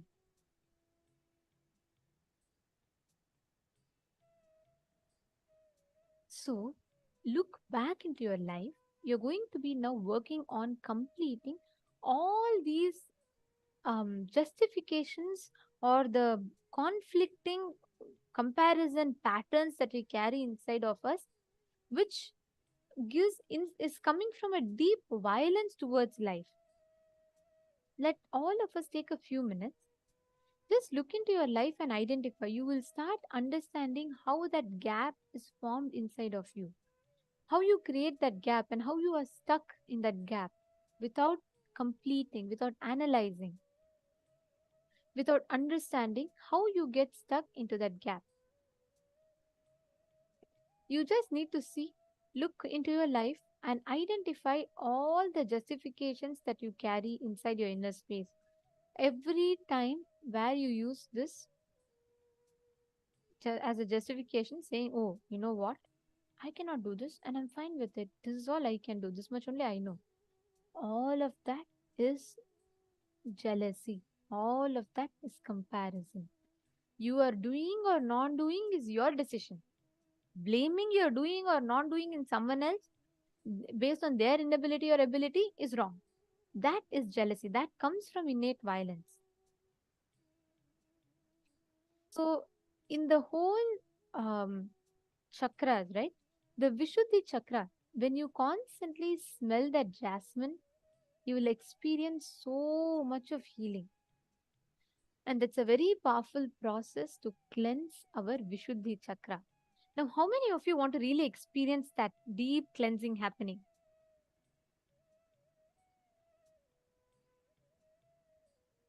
Okay, beautiful. Now, we're going to be entering into a very powerful Kriya which will directly work on healing the Vishuddhi chakra, and it will completely expand. You will actually feel so much of lightness in your throat after doing this process. It's a very, very powerful Kriya. It's called the Maha Mantra Kriya. Okay. Can I request everyone to come on camera for this, please? Please come on camera. For this particular meditation process, please make sure you're in camera.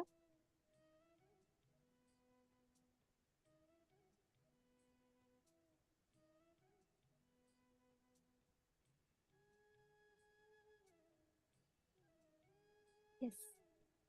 Now, we're going to be entering into this Kriya.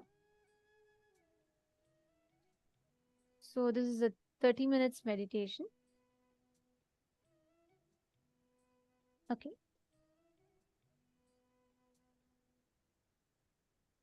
Sit with your head, neck, and spine in a straight line.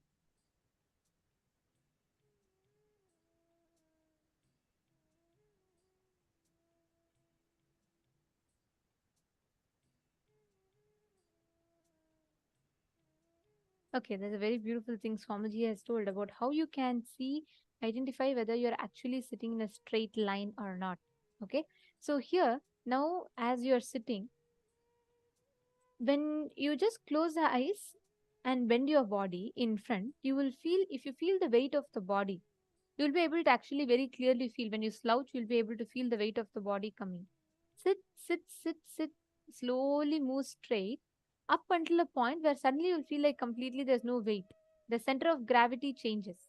Your body aligns to the cosmic geometry. That means you will know you are sitting straight. So basically, make sure your head, neck, and your spine are all in a straight line.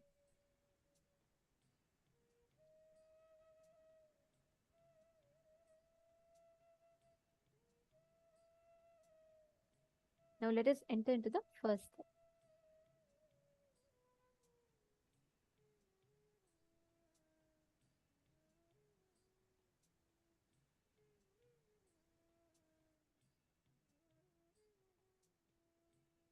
First, sit straight, close your eyes. Please close your eyes completely. Many times, in the name of closing the eyes, we see all our own inner chatter runs in behind in our eye with our eyes closed. So completely arrest the movement of your eyeballs.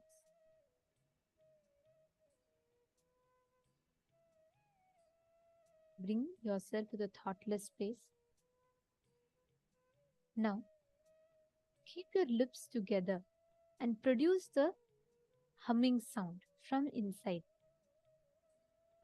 Let's say if you were to put your face inside an empty aluminum vessel and make a humming sound, the sound generated will be like this. This is not omkara, it's not humming sound. It will just be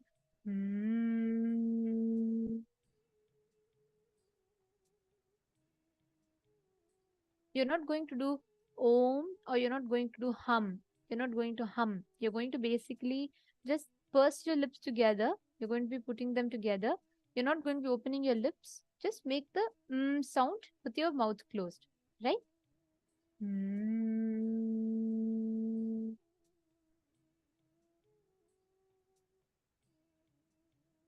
This sound should be as long as possible.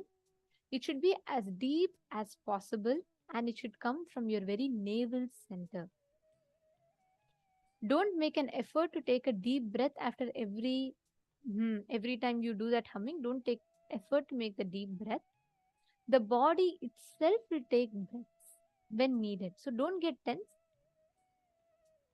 Put all of you sit in a very relaxed way. Sit straight, but relax your body. Don't tense.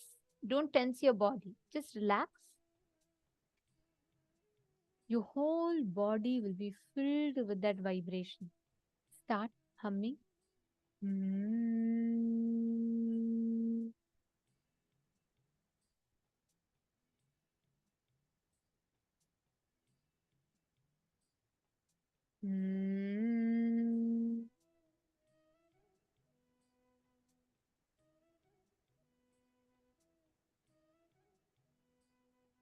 I request every one of you to please hum along. You should sit straight. Ma Ilka, you should sit straight. Close your eyes. Magama Priya, you should also sit straight. This is a very, very powerful Kriya. The moment you do this, you will see the impact it will have in your system. It's a very powerful Kriya. Close your eyes.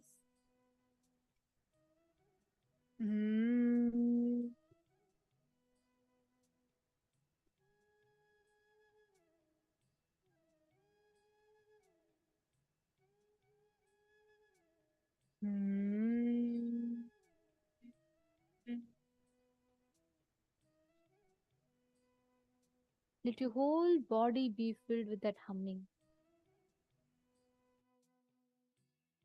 Please start.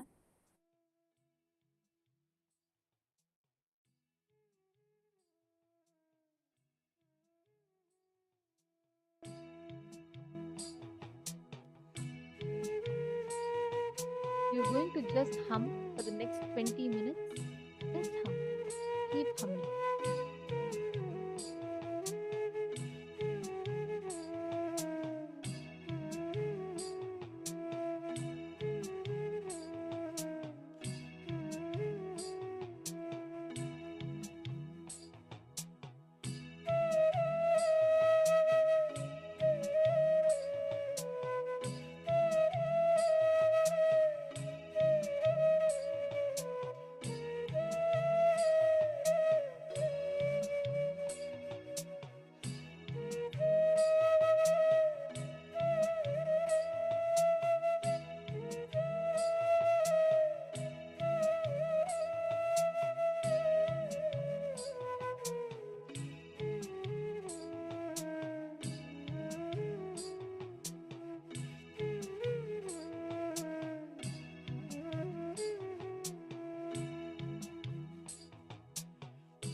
hum.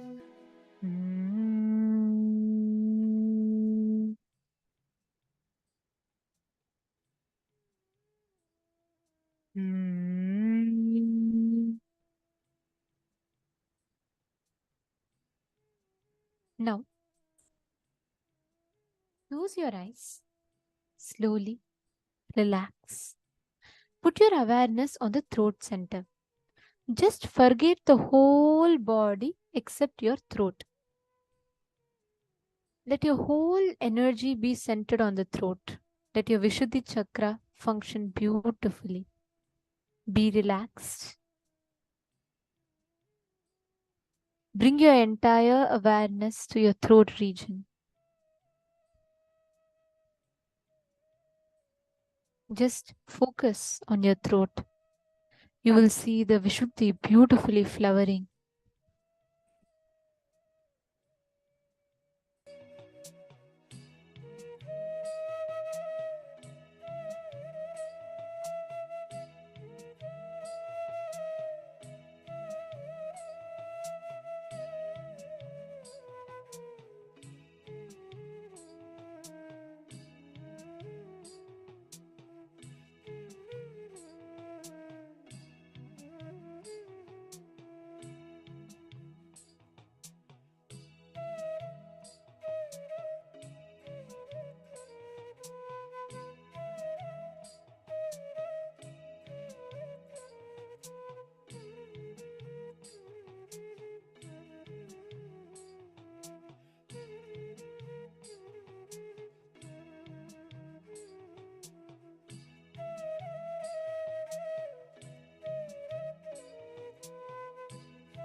Please relax. Please relax. Slowly, very slowly, please settle down. This is a very, very powerful process which can literally work on directly awakening you to your experience, the ultimate experience of no comparison, no jealousy, and absolute completion in your inner space. How do you all feel after this beautiful process of Mahamantra? How was it and what is your experience like? Can I request everyone to take a few minutes and share?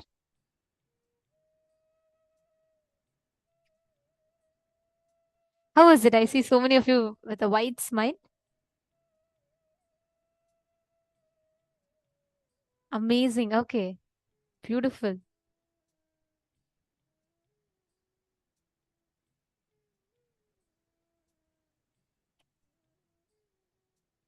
Very nice. So many of you have commented. Beautiful. Now we have just about an hour for the darshan, and we are all now going to be getting ready to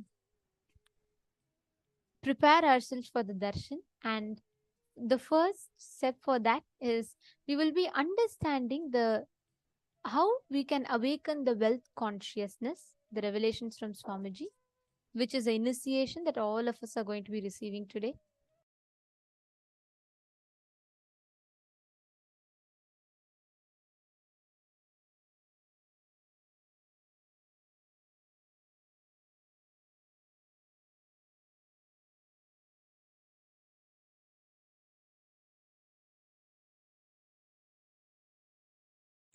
Awakening wealth consciousness.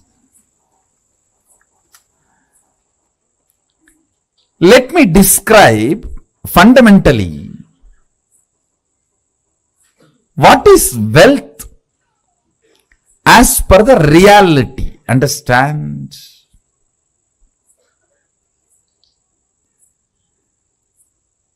I am not denying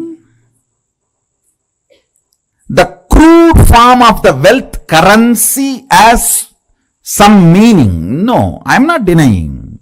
I am not saying the crude form of the currency, the country currency you use, the raw form of the wealth. I should say the crude form of the wealth which you use for any transaction. I am not saying it has no role, no value, no. I only want to declare that is not alone wealth. Understand? Current which keeps the currency current is wealth. Understand? The Vedic definition, current which keeps the currency current is wealth. What is fundamentally currency? 100 of us are sitting here. One has 1,000 rupee and he wants food. He gives that to somebody who supplies food. Then he gives that to somebody supplies raw material. He gives that to somebody who gives him health. He gives that to somebody who gives him a house. He gives that to somebody who gives him clothes. Continuously when it is moving, by the time that 1,000 rupee moves between many hands, its value has increased. Understand? The current which keeps the currency moving is the value of the currency. We may ask why some countries' currency has high value, why some countries' currency has no value or low value. It is our ability to keep our currency moving. The current which moves the currency keeps the value for currency.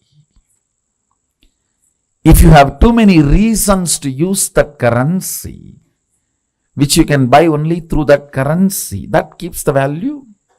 That current keeps the value of that currency.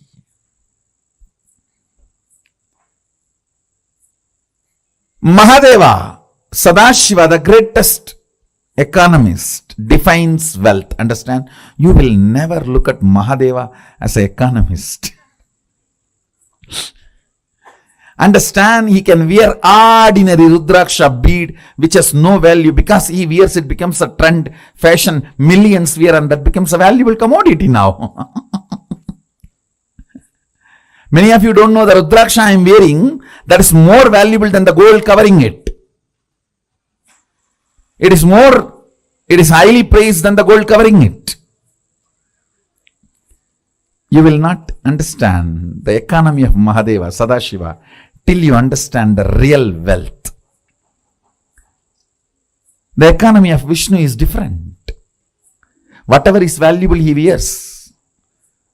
The world's largest gem, Shamantaka, is on his chest.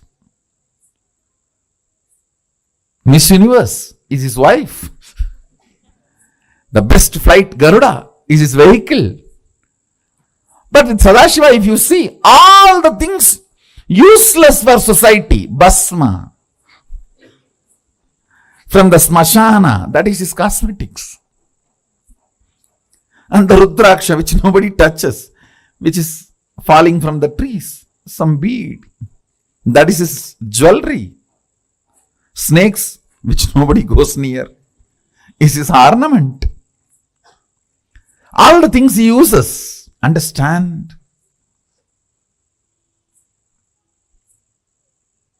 He is making a statement about wealth.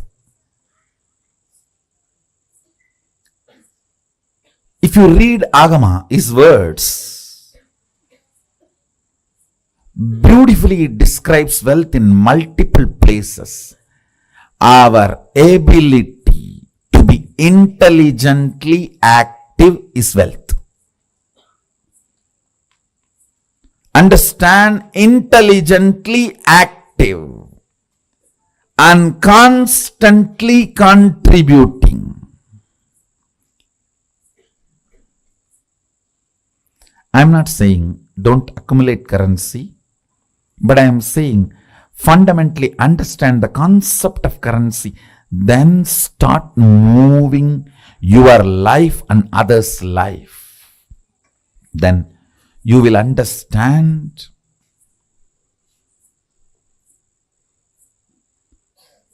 not only the wealth consciousness is awakened in you, you will never bother about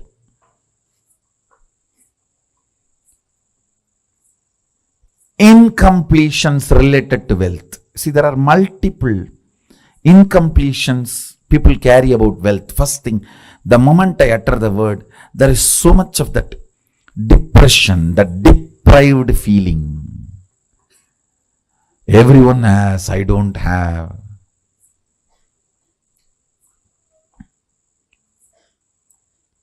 For what I am contributing, I have not been given my share. The various thought currents. Sometimes, oh, I am loaded with it. I don't know how to save it, how to protect it. From various resources, from various people you need to protect your wealth. Sometimes the illegal sources which are trying to snatch it from you. Sometimes the legal sources which are the so-called legal sources which are trying to snatch it away from you. Sometimes illegally legal and legally illegal sources trying to snatch away from you. So you are worried about protecting. that is also an incompletion. Understand? Any incompletion related to wealth will disappear if you are awakened to the wealth consciousness. And awakening to the wealth consciousness is not becoming fool, irresponsible, careless. No. No.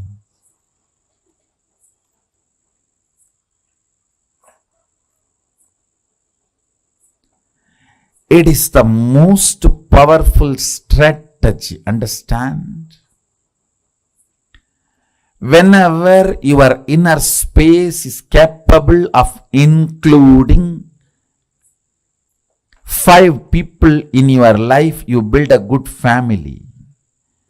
If your inner space is capable of including 50 people in your life, you build a good team.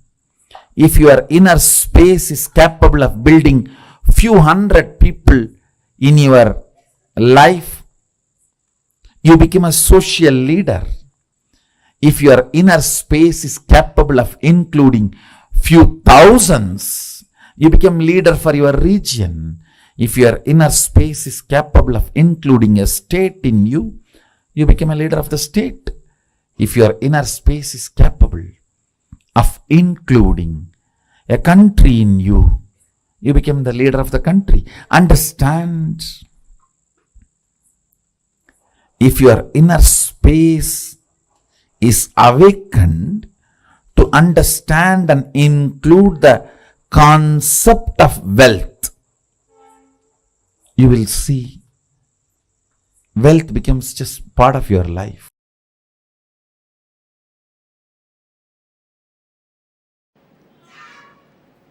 Expansion in life is freedom.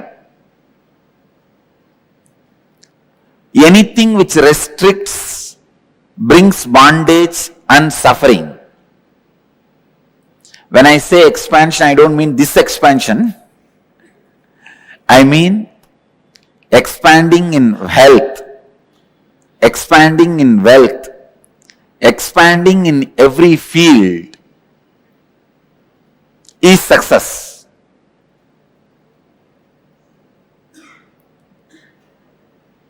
That is life.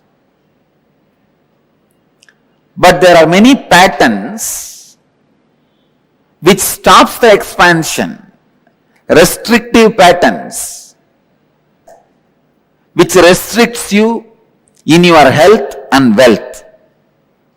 Please understand. There are thousands and thousands of engrams. Engram means engraved memory.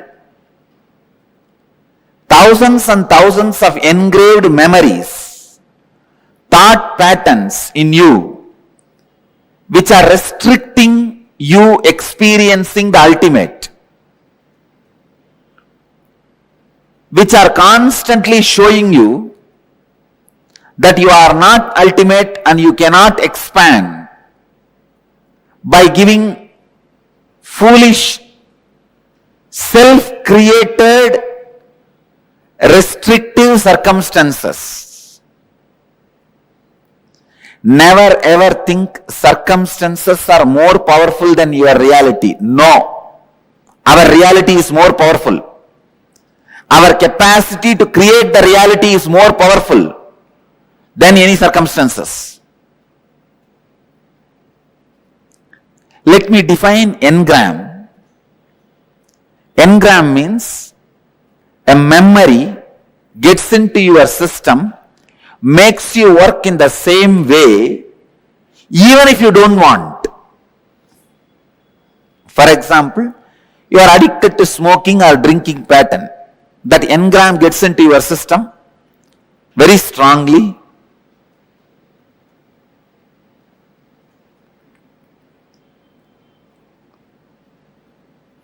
After 2 years, even if you want to give up, you won't be able to give up. When the time comes, from inside you will hear smoking, cigarette, When the time comes, from inside you will hear, come on, open the bottle. Simply you can't do anything. Your body will just move. It will open, drink, fall asleep. Next day morning when you are having fight with your spouse only, you will even remember. It is not good for your health. One of the biggest lesson I have learnt from my life and I wanted to share with all of you is, have a strong experiential clarity about you. Nobody should be able to penetrate and alter your idea about you within you.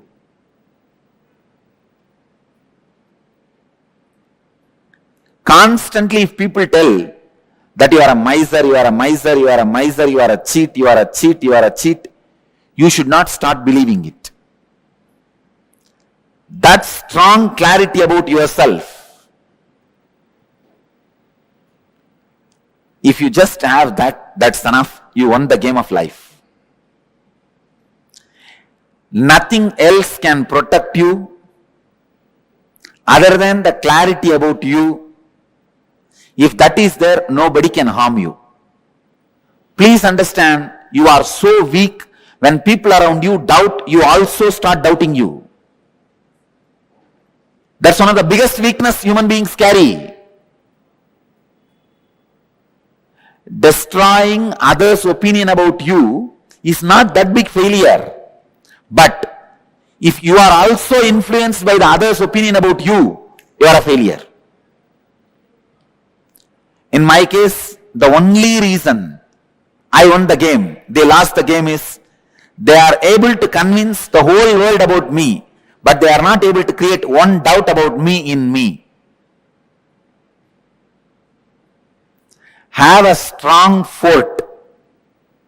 Nobody can take away your kingdom.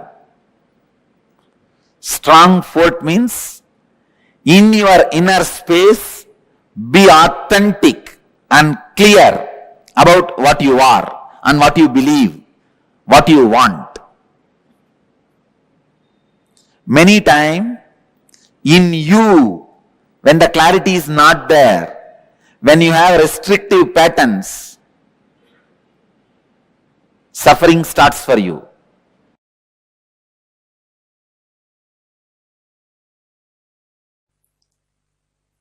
Only those methods of grabbing, stealing, robbing is wrong, sin. Otherwise, creating wealth, if you are contributing something directly to the people, universe, if you are grabbing from others without contributing anything, that is what is sin. So creating wealth is intrinsic part of life.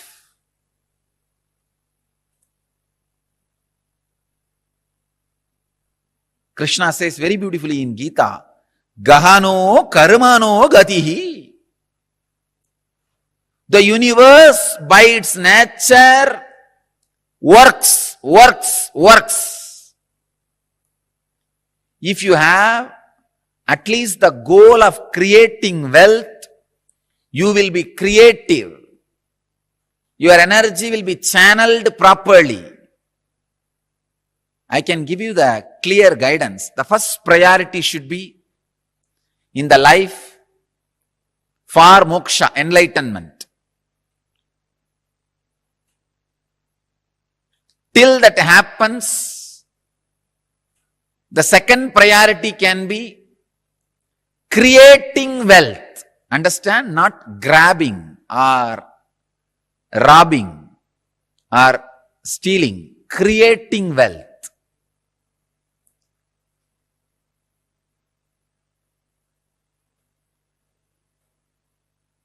Anything else is a third priority. And I don't want to talk about third priorities. Creating wealth makes you non-violent. Because you will be too busy with the people, with the world, with life by creating.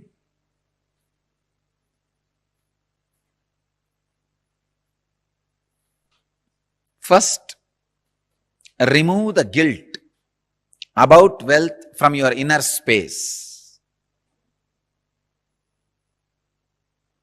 Second, understand the expression of life through you is equivalent to the wealth you create, not grab, you create. So the more and more life energy starts expressing through you, more and more you create.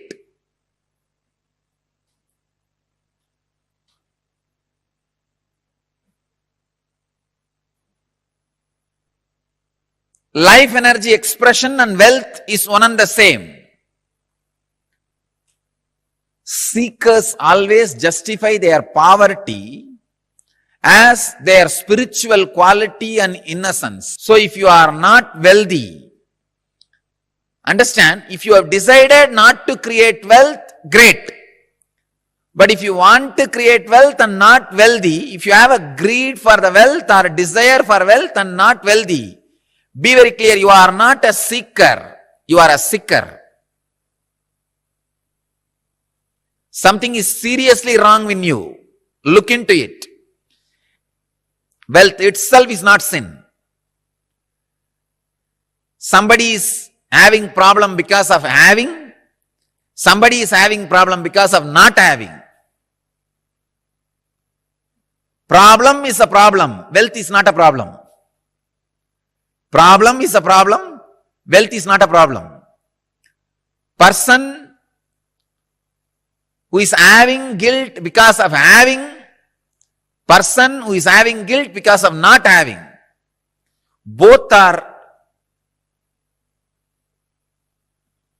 big,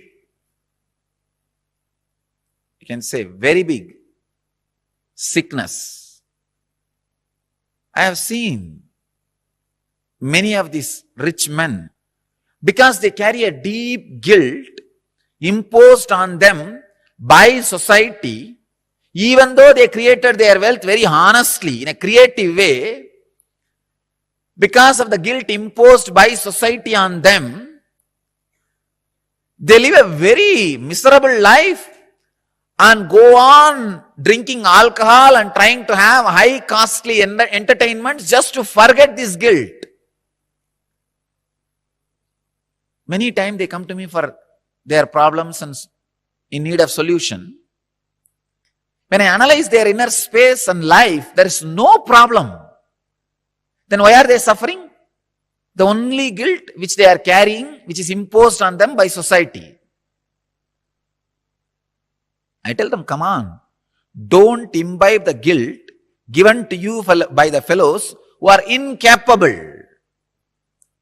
You do not cheat or grab or be dishonest. That's right. That's enough. But no need to carry a guilt on the wealth, about having wealth. Rich men carry this guilt very deeply. And just to escape from that, they get into all kinds of addictions.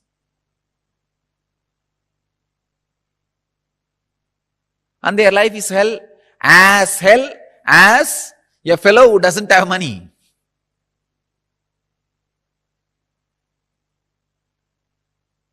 The next thing, having is one side, not having.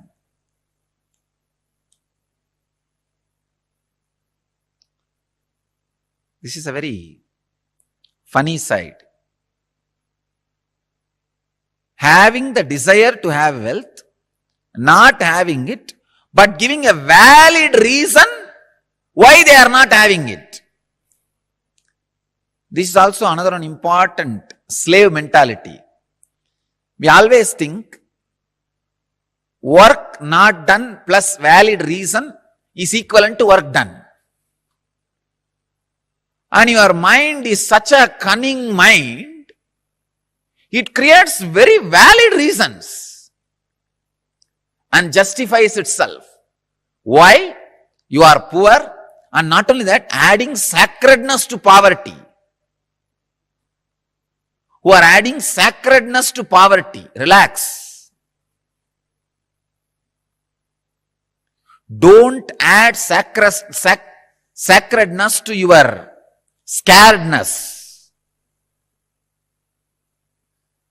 Because you are scared of life, you back out from life, and for the feeling of scared, you add sacredness. You start saying, no. You see, I am not the kind who can tell lies. This word is a lie. I am not the kind who cheat others. What is there? Little bit, 2 meal, and 1 small house, and 2, 3 piece clothes. That's enough for life. If it is enough, why are you going around and bragging about it? Be content. The fellows who talk about their poverty being their great quality will not keep quiet. Because they are trying to make sacredness out of it. Please understand. As Krishna says, Gahano karmano gadihi. Life's flow is work. If you are not creating wealth, all your work is happening in wrong direction. Your work is happening more in the line of destruction, not in right direction. The integrity, I am telling you from my experience. Now experience of handling so many worst possible situations in life. Actually, this whole rumors and the problems created around me has made me really rich in life. Economically, I may not have become rich, but in life I have become very rich. Now I know how to handle people. I know who should be trusted and who should not be trusted. I have learned a lot of lessons. Actually, I tell you, these lessons are really worthy of the money we lost. We lost a lot of money. But these lessons I learned are really worthy because it will be asset forever for the whole future. Sometime, the lessons you learn become more valuable than the situations try to hit you. Look in.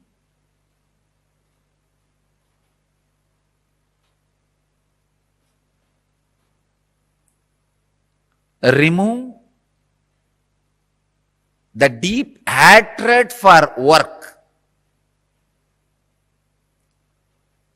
See, life is by its nature flow.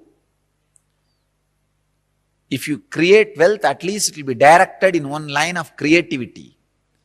If you are not creating wealth, be very clear. One, you will be spending all your time in destroying something, somebody, or you will be spending all your time in fighting with you, in depression. Fighting with your own self. Morning half an hour you will argue whether to create wealth or not. Evening half an hour you will argue whether to create wealth or not. Morning you will argue, I should create wealth. Evening you will argue, no, I should not create wealth. And night you will fall asleep. Between the morning and evening again you will be spending time in eating. That's all. After 20 years, what you have done? No, I debated morning whether to create wealth or not. The side of creating. In the evening, debated for not creating. Finally, nothing has happened. Life is wasted. That's all. Not having wealth is a wrong mental setup. Awaken the creativity in you. Remove the hatred for work, creativity.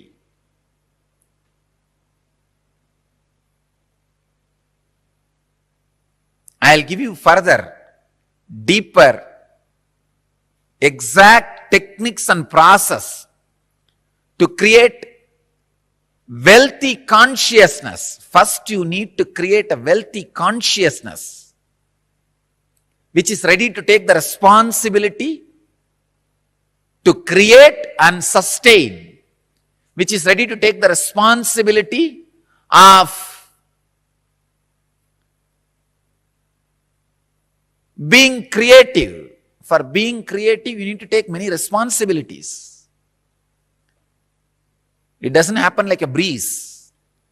Even if the breeze happens, you need to be responsible to keep your doors open for the breeze to blow through you, flow through you.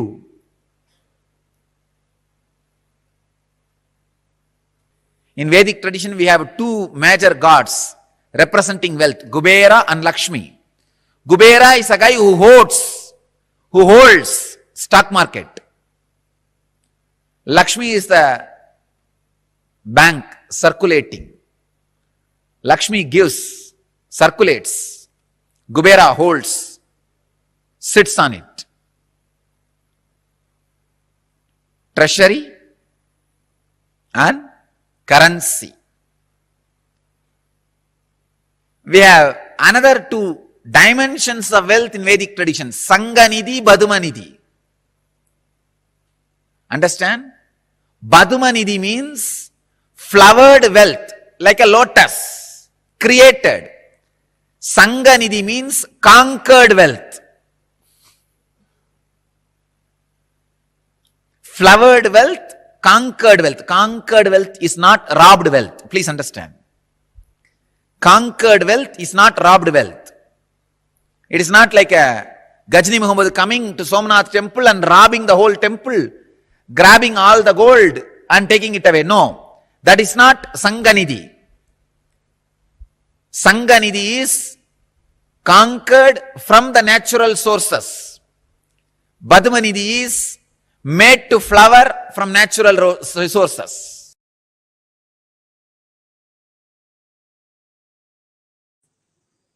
Let me expand on wealth consciousness. The first conclusion you need to come, it is integrity. That's the most shortest way to enjoy wealth. Second, owning but not possessing means go on sharing.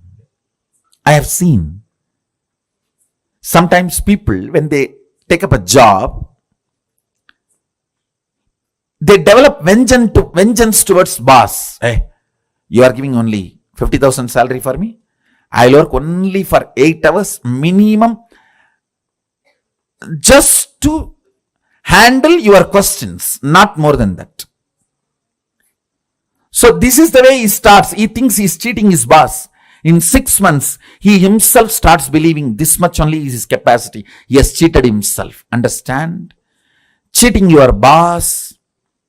In 6 months, you will believe that as your capacity and you will cheat yourself forever. You making your boss believe this is only your capacity because you want to take revenge on him. First conclusion you need to arrive is integrity is the best strategy. The next conclusion you need to arrive, own but don't possess. Go on be sharing, whether it is you or your space or your qualities or your qualifications. I tell you, the words you utter people may listen, but the way you behave people feel it. Let your behavior is all about owning, not possessing. That's the second conclusion. Third, let your enriching be most authentic, means every day upgrade yourself. Ultimate should not be final. Ultimate grows every day. Ultimate is not final. Today's ultimate is not tomorrow's ultimate. Tomorrow's ultimate is different. Brahmanda expands, cosmos expands. For you, something is ultimate today, which is not ultimate tomorrow. It expands. So, go on becoming authentic in your sharing, enriching. Next, important conclusion. Do not feel shy to encourage people to support you back to enrich the world. Be confident, courageous about what you are doing.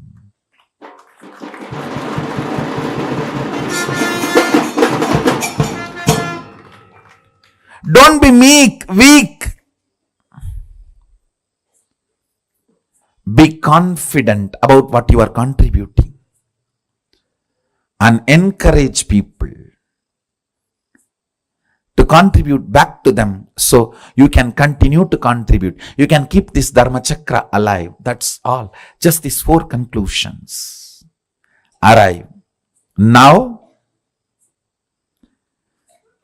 one good news I have for you is our Vedic masters,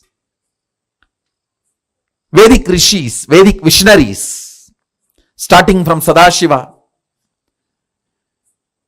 they have mastered a science to bring these highest thought currents and ignite your inner space through certain rituals and processes. That's what we call homa and making aushadha. Understand? Thought is as matter as any item which is seen by you in front of you. Please listen. I am repeating. A thought current is as matter as the mic, camera, TV, and all the items you are seeing in front of you. If this hand key can be given to you, a thought current also can be given to you.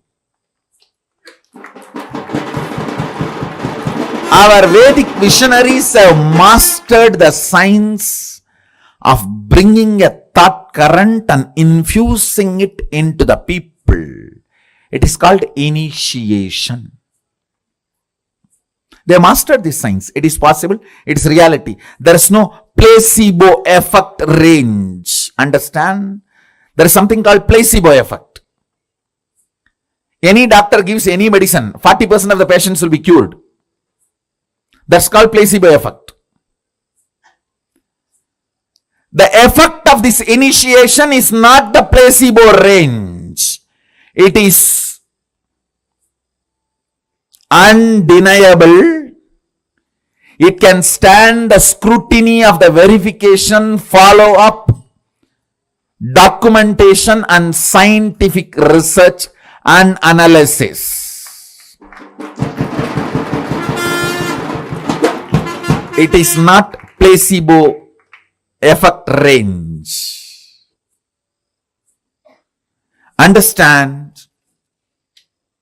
Our masters have mastered this science of making the thought current come in a space through yajna, means the thought current from the space will be brought into the air through the mantras and into the fire through the offerings, into the water in the kata pot and sprinkled on you and into your mind through that water being sprinkled on you. The Dhanagarshana Bhairava Homa. The thought currents of awakening wealth consciousness in you, deciding to be ferocious within you and awaken your wealth consciousness. Ferociousness is not anger. If you feel society has cheated you, you are angry about the wealth, you will never manifest wealth. Ferociousness is different, anger is different. Kala Bhairava, Dhanagarshana Bhairava is ferocious but not angry. Understand? To infuse the ferociousness to manifest wealth consciousness in you.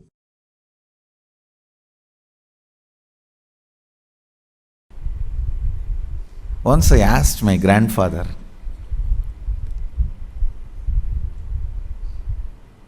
he's really such a person of charity. Every day in the night time, when he finishes his accounts, I learnt this habit from him. Even if it is 1 o'clock, 2 o'clock in the night, those days there is no computer and all. It was only in the notebook. Only after signing the ledger, completing the accounts of the shop he was running. He was running a rice mandi, wholesale rice godown. Only after completing the ledger, signing, he will go to bed. I learned that habit from him. And the most important thing, he had a box. On that box, there will be a board called Magame Bandu. Means 10% of his net income, he will put it in that box every day. That is kept for charity. So any temple function, religious function, temple inauguration, annadan, anything, people will come. When they come, based on their function level or expense level, he will give donation.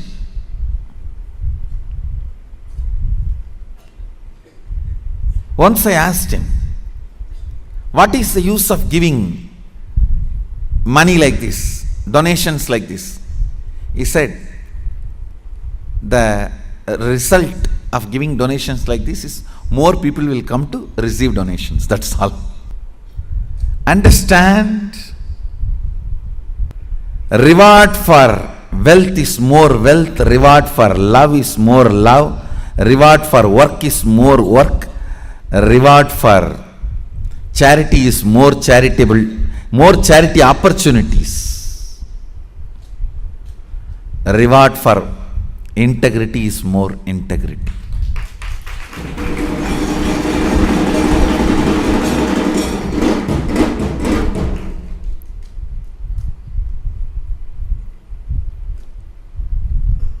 Cognizing the joy integrity brings in you, the powerfulness you experience through integrity, cognizing integrity is the ultimate no blind spot shrewd strategy for life. As I said, your plans are two cunning strategy. Integrity is three cunning strategy, Mukkan strategy.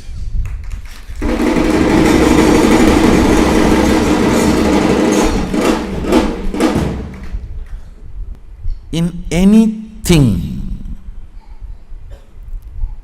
whether your relationship with your body, your relationship with life, your relationship with existence, your relationship with the ultimate source, your relationship with society, your relationship with humanity and its laws, in every level, cognize integrity as your strategy.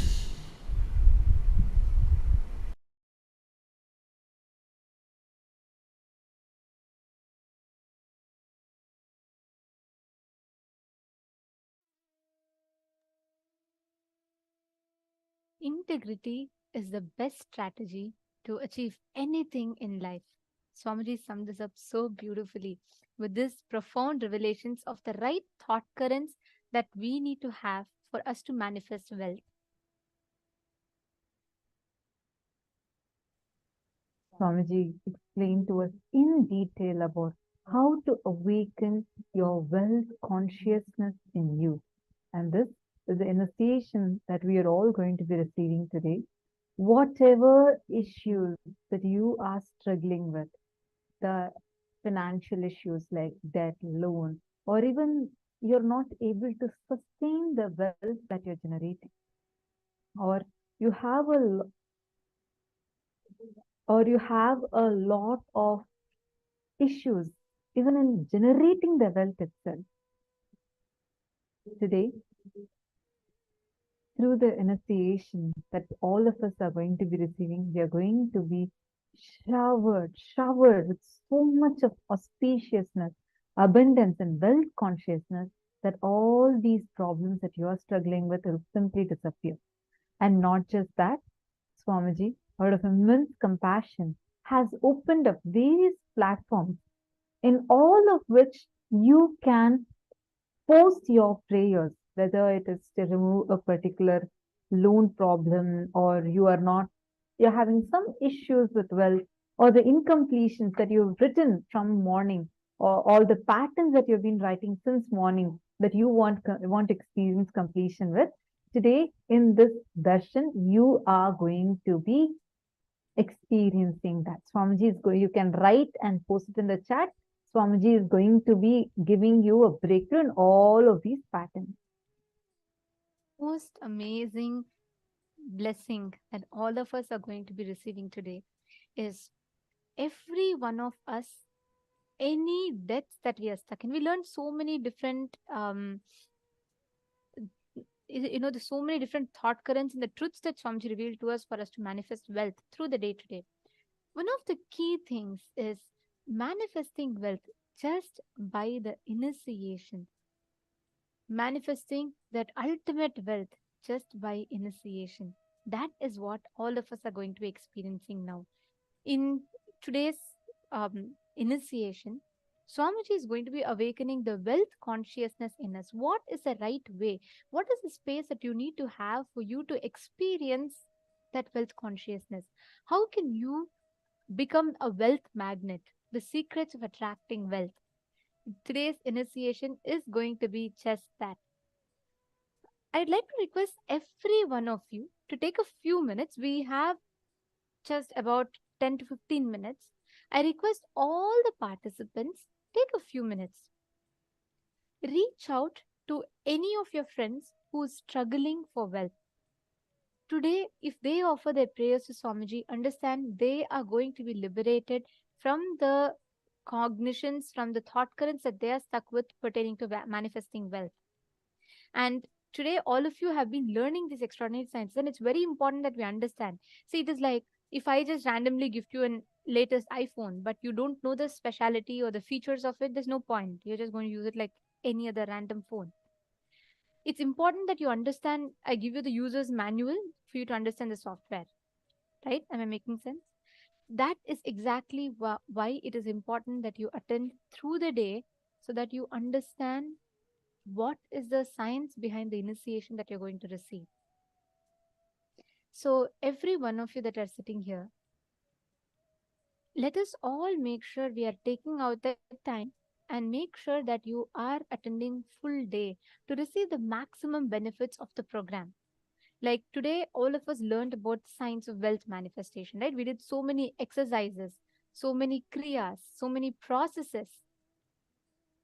And each of us are going to be showered with that ultimate initiation today. And with the powerful cognitions and all these techniques, you've literally been prepared to receive this initiation. So I request every one of you to take a few minutes. Make sure you're reaching out to your friends, family members, anyone. Take this next 10-15 minutes. Reach out to them, invite them for the darshan. Let them just take 1 or 2 hours of their time. Be here. They're going to experience a tremendous, like a phenomenal transformation just by sitting here in the darshan. So I request every one of you here, all the participants sitting here, please take a few minutes and you all can invite them, bring them over, let them all join in and let them all receive this ultimate initiation to manifest wealth.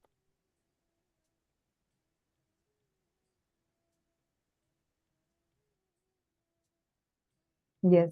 Now, as all of you are reaching out to your friends, your family members, colleagues, whoever you want to invite to join you in this darshan that all of us are going to be experiencing. See, during the darshan, so much of auspiciousness, abundance, prosperity, all the qualities that are needed for wealth consciousness to be awakened in you, and all the Lakshmitva to be awakened in you, everything will be showered. Actually, you just need to make sure that you are there full time, sitting in front of the camera and continuously sitting, not missing even a chance to receive the Nayana Diksha, because today's initiation is extremely important. See, from morning, so many of you wrote saying how you've been struggling, whether it is to make wealth, or sometimes some of you are struggling with some of the wounds that were created at a very young age. And you're still not able to come out of that struggle. You're trying to complete from your side, but still there seems to be something inside of you, which is making you feel like you are not able to generate the wealth as you want. You're not able to sustain the wealth as you want. You're not able to invest it in the things that you want to invest. Like some of you had said, whatever said and done, you still have fear to invest your wealth in something. All these things that you are not able to complete with. Don't worry. The initiation, the diksha that you're going to be receiving today is going to do the miracle for you. Diksha, this initiation process itself is a science where Swamiji directly infuses the auspicious qualities, the powerful components of the deities into you. Today, Swamiji is going to be showering all of us, blessing all of us in the form of Bhagavan Keshavartha Murti, Ekapada Trimurti, Ekapada Murti, and Tripada Trimurti. All these are various forms of Paramashiva, where Paramashiva and Parandama are an ultimate oneness, giving all of us that shower of blessings and auspiciousness, where Paramashiva and Parandama radiate together through one form. That is what is Keshavartha Murti. Today, earlier, we had also explained how the deity looks and how one side is Paramashiva, one side is Parandama Mahavishnu, and showering and blessing all of us. That same form is what we are going to be experiencing as darshan today. And just a quick reminder for all the participants. Please take out a few minutes and make sure that you are posting all your prayer requests on all the platforms. The darshan, Swamiji is making it available for all of us in all the platforms, whether it is Facebook, YouTube, Twitter, Instagram, and even WhatsApp, everything. You can all make sure that you're messaging in all of these platforms. You can join in any of these platforms and you will be able to receive the darshan, and you can also post all your prayers, requests to Swamiji in any of these platforms. So take out a few minutes. Every one of you can join, log into any of these platforms. We'll be walking you through how you can join in these platforms and you can post the questions. I request all the participants sitting here right now, please make sure that each of you during the darshan put a particular date by when you want to manifest wealth. For example, let's say you want to manifest wealth, you want to manifest your Sarvagnya Pirayajaman by end of October. Put that date clearly and request that as a boon to Swamiji. See, today's energy, Swamiji's manifestation as Keshavartha Murti, is where Swamiji is opening up the channels for anything related to wealth. So all the energy, anything related to abundance, wealth, all the energy that Swamiji is blessing, you can take all the prayers related to wealth, breakthrough in manifesting wealth, whether you're looking for a job opportunity, you want to become successful in a certain business, or you want to get rid of certain debts or loans, all of those prayers pertaining to that, you can post it today. And also, along with that, if you have some questions that you would like to receive further revelations from Swamiji, let's say you want to learn further about the secrets of attracting wealth, or the thought currents that Swamiji had revealed. All of that you can post it today. So we request every one of you to take a few minutes, head out to one of the platforms. We encourage all the Sarvagnya Pita Yajamans, Sarvagnya Pita Kartas, and Sarvagnya Pita manifestors, every one of you as well, to head out to any of these platforms and ask your questions to Swamiji. You can post your questions, doubts, anything that you would like to ask using the hashtag AskTheAvatar in all of these platforms. Yes. Now, let us all get ready to receive the darshan. I request all the participants to please settle down in front of the camera. Please come back and be seated. We are all going to be entering into the preparation for the darshan, and we request all the participants to settle down. Please be on camera, and beginning from now, the digital securities will be moving anybody who are not in the camera to the waiting room. So please make sure, check and ensure you are in the camera. If you're not in the camera, then the digital security team will have to be moving you into the waiting room. So please take out a few minutes, settle down. Please come back and be seated. All the female rooms and all the male bodies rooms, please take a few minutes, come back, settle down in front of the camera.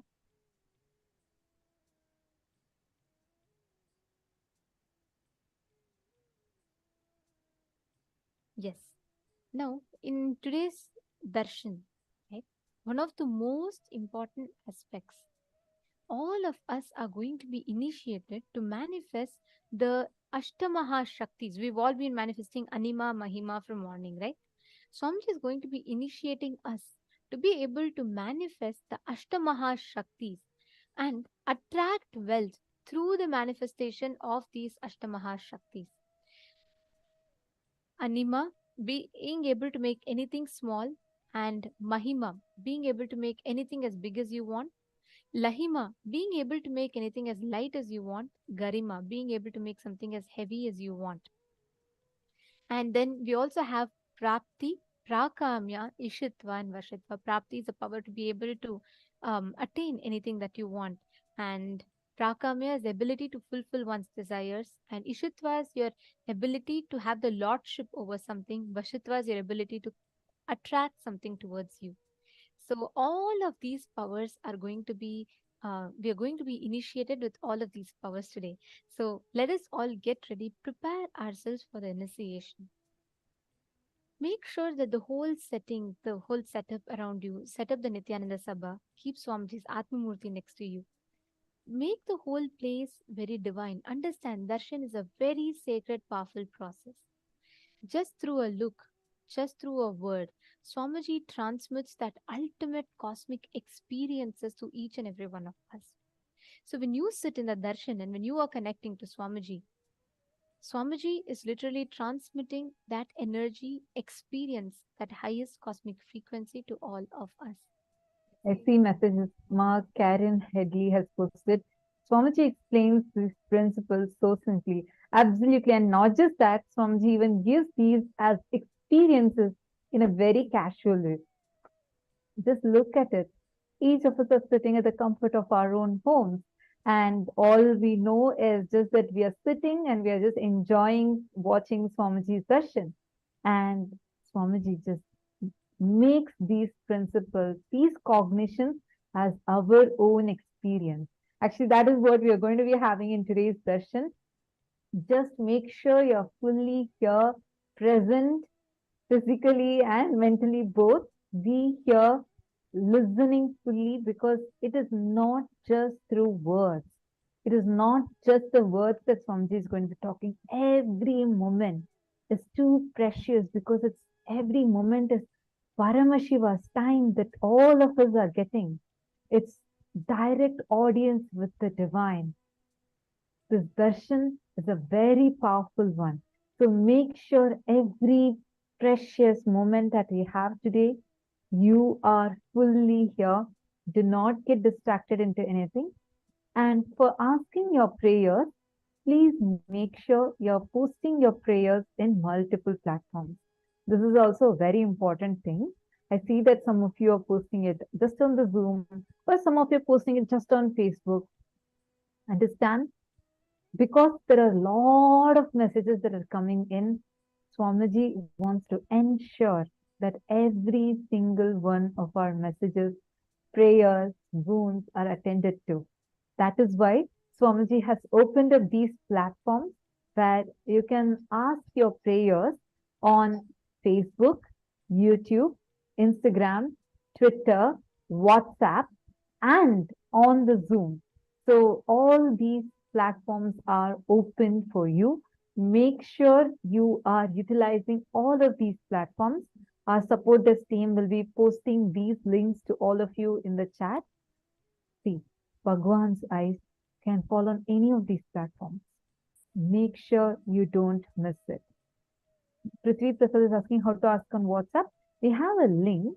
Our support desk team will post the link for you in the chat, and you can open that link and you can head to WhatsApp and ask. We'll actually show to you now each of these platforms, how you should be asking them. So actually, you can head to kailasa.org, our official website, and right on that, there'll be an icon for you to click connect to WhatsApp. We will now be taking you through that so that you can, it's more comfortable for you. Yes. Here you all can see, this is kailasa.org, and you can head to this website, and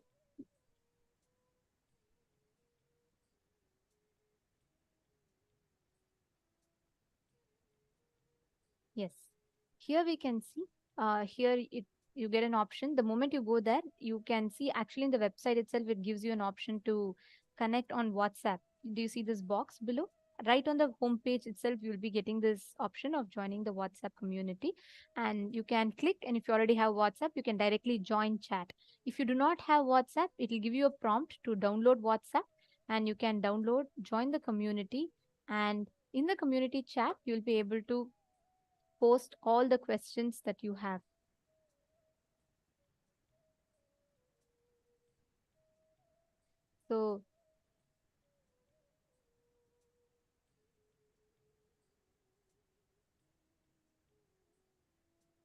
So this is the link here, you all can see. And similarly for the other platforms, for YouTube, you can directly go under the live stream itself and you can make the comment. And on Facebook as well, you can go to the live stream and you can directly make the comment under. We'll be doing a walkthrough.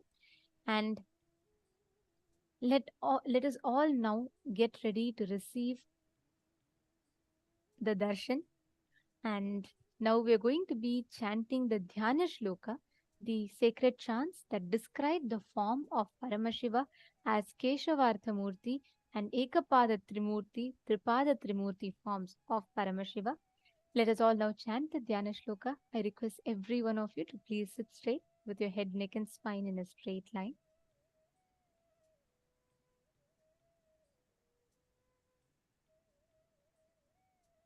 Connect to Swamiji. We will be now chanting the sacred chant, which describes the form of Keshavartha Murti. Savyange vidrumabham shashikaladharavakutam bhasma rudrakshabhusham vamange shyamalabham manimakutayutam pītavastrastishobham Savyetanka syaditakara shankam kaumodiki syat kinchillalata netram vilasatu puratara Shri Hare Ardhadeham Savyetankam parasmin kataka sujalajam sindhuveni sunandam Vamardhe satkiritam rudhira jalanibham Vyagracharmambaradyam फालर्धे लोचनार्धाकलितसमपदं शुभ्रयज्ञोपवीतम् हर्यर्धं नौमि शम्भुं सकलशुभकरं सर्वसम्पत्कराड्यम्. This sacred chant describes the form of Keshavartha Murti. The right side is Shankara and the left side is Vishnu.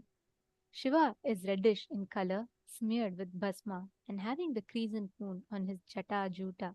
He is wearing the Rudraksha mala and having the third eye on his forehead. Ganga is on his head.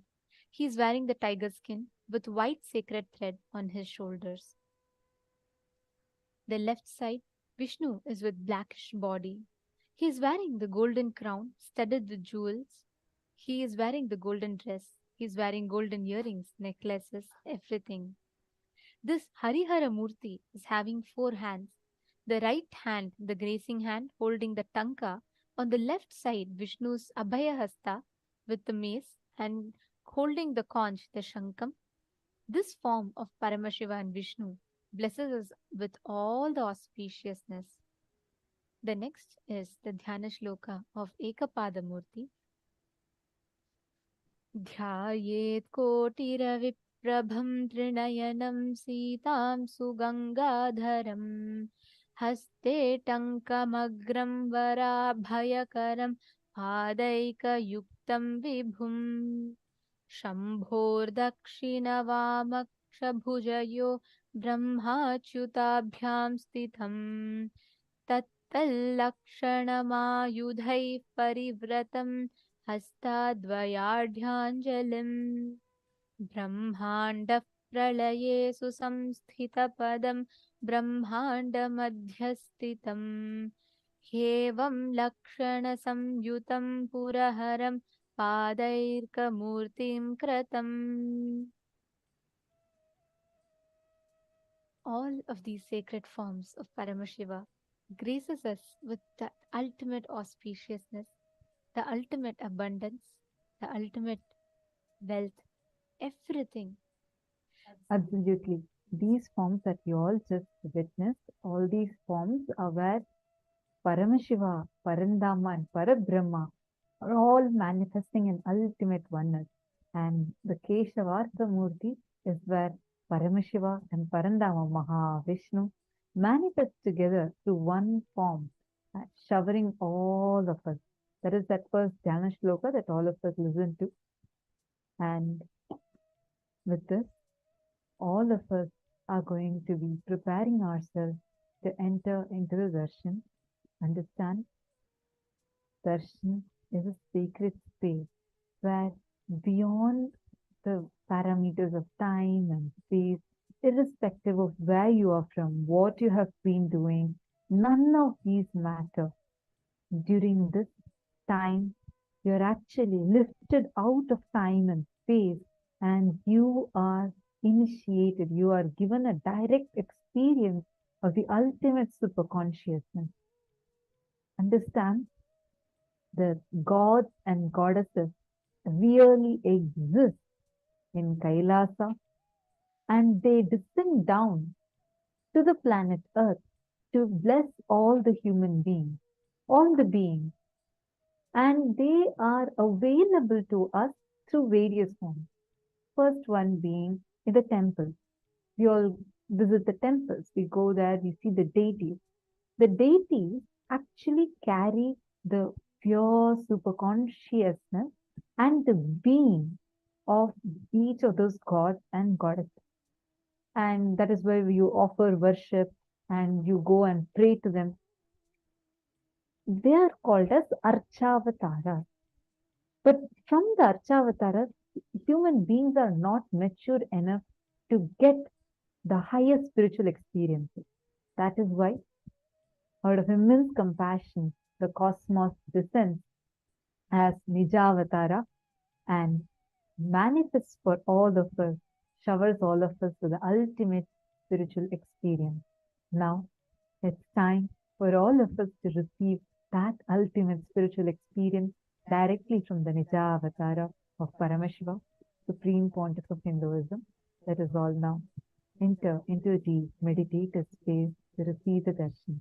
Please close your eyes and start chanting the Mahavakya, preparing your inner space to receive the darshan. Please chant the Mahavakya.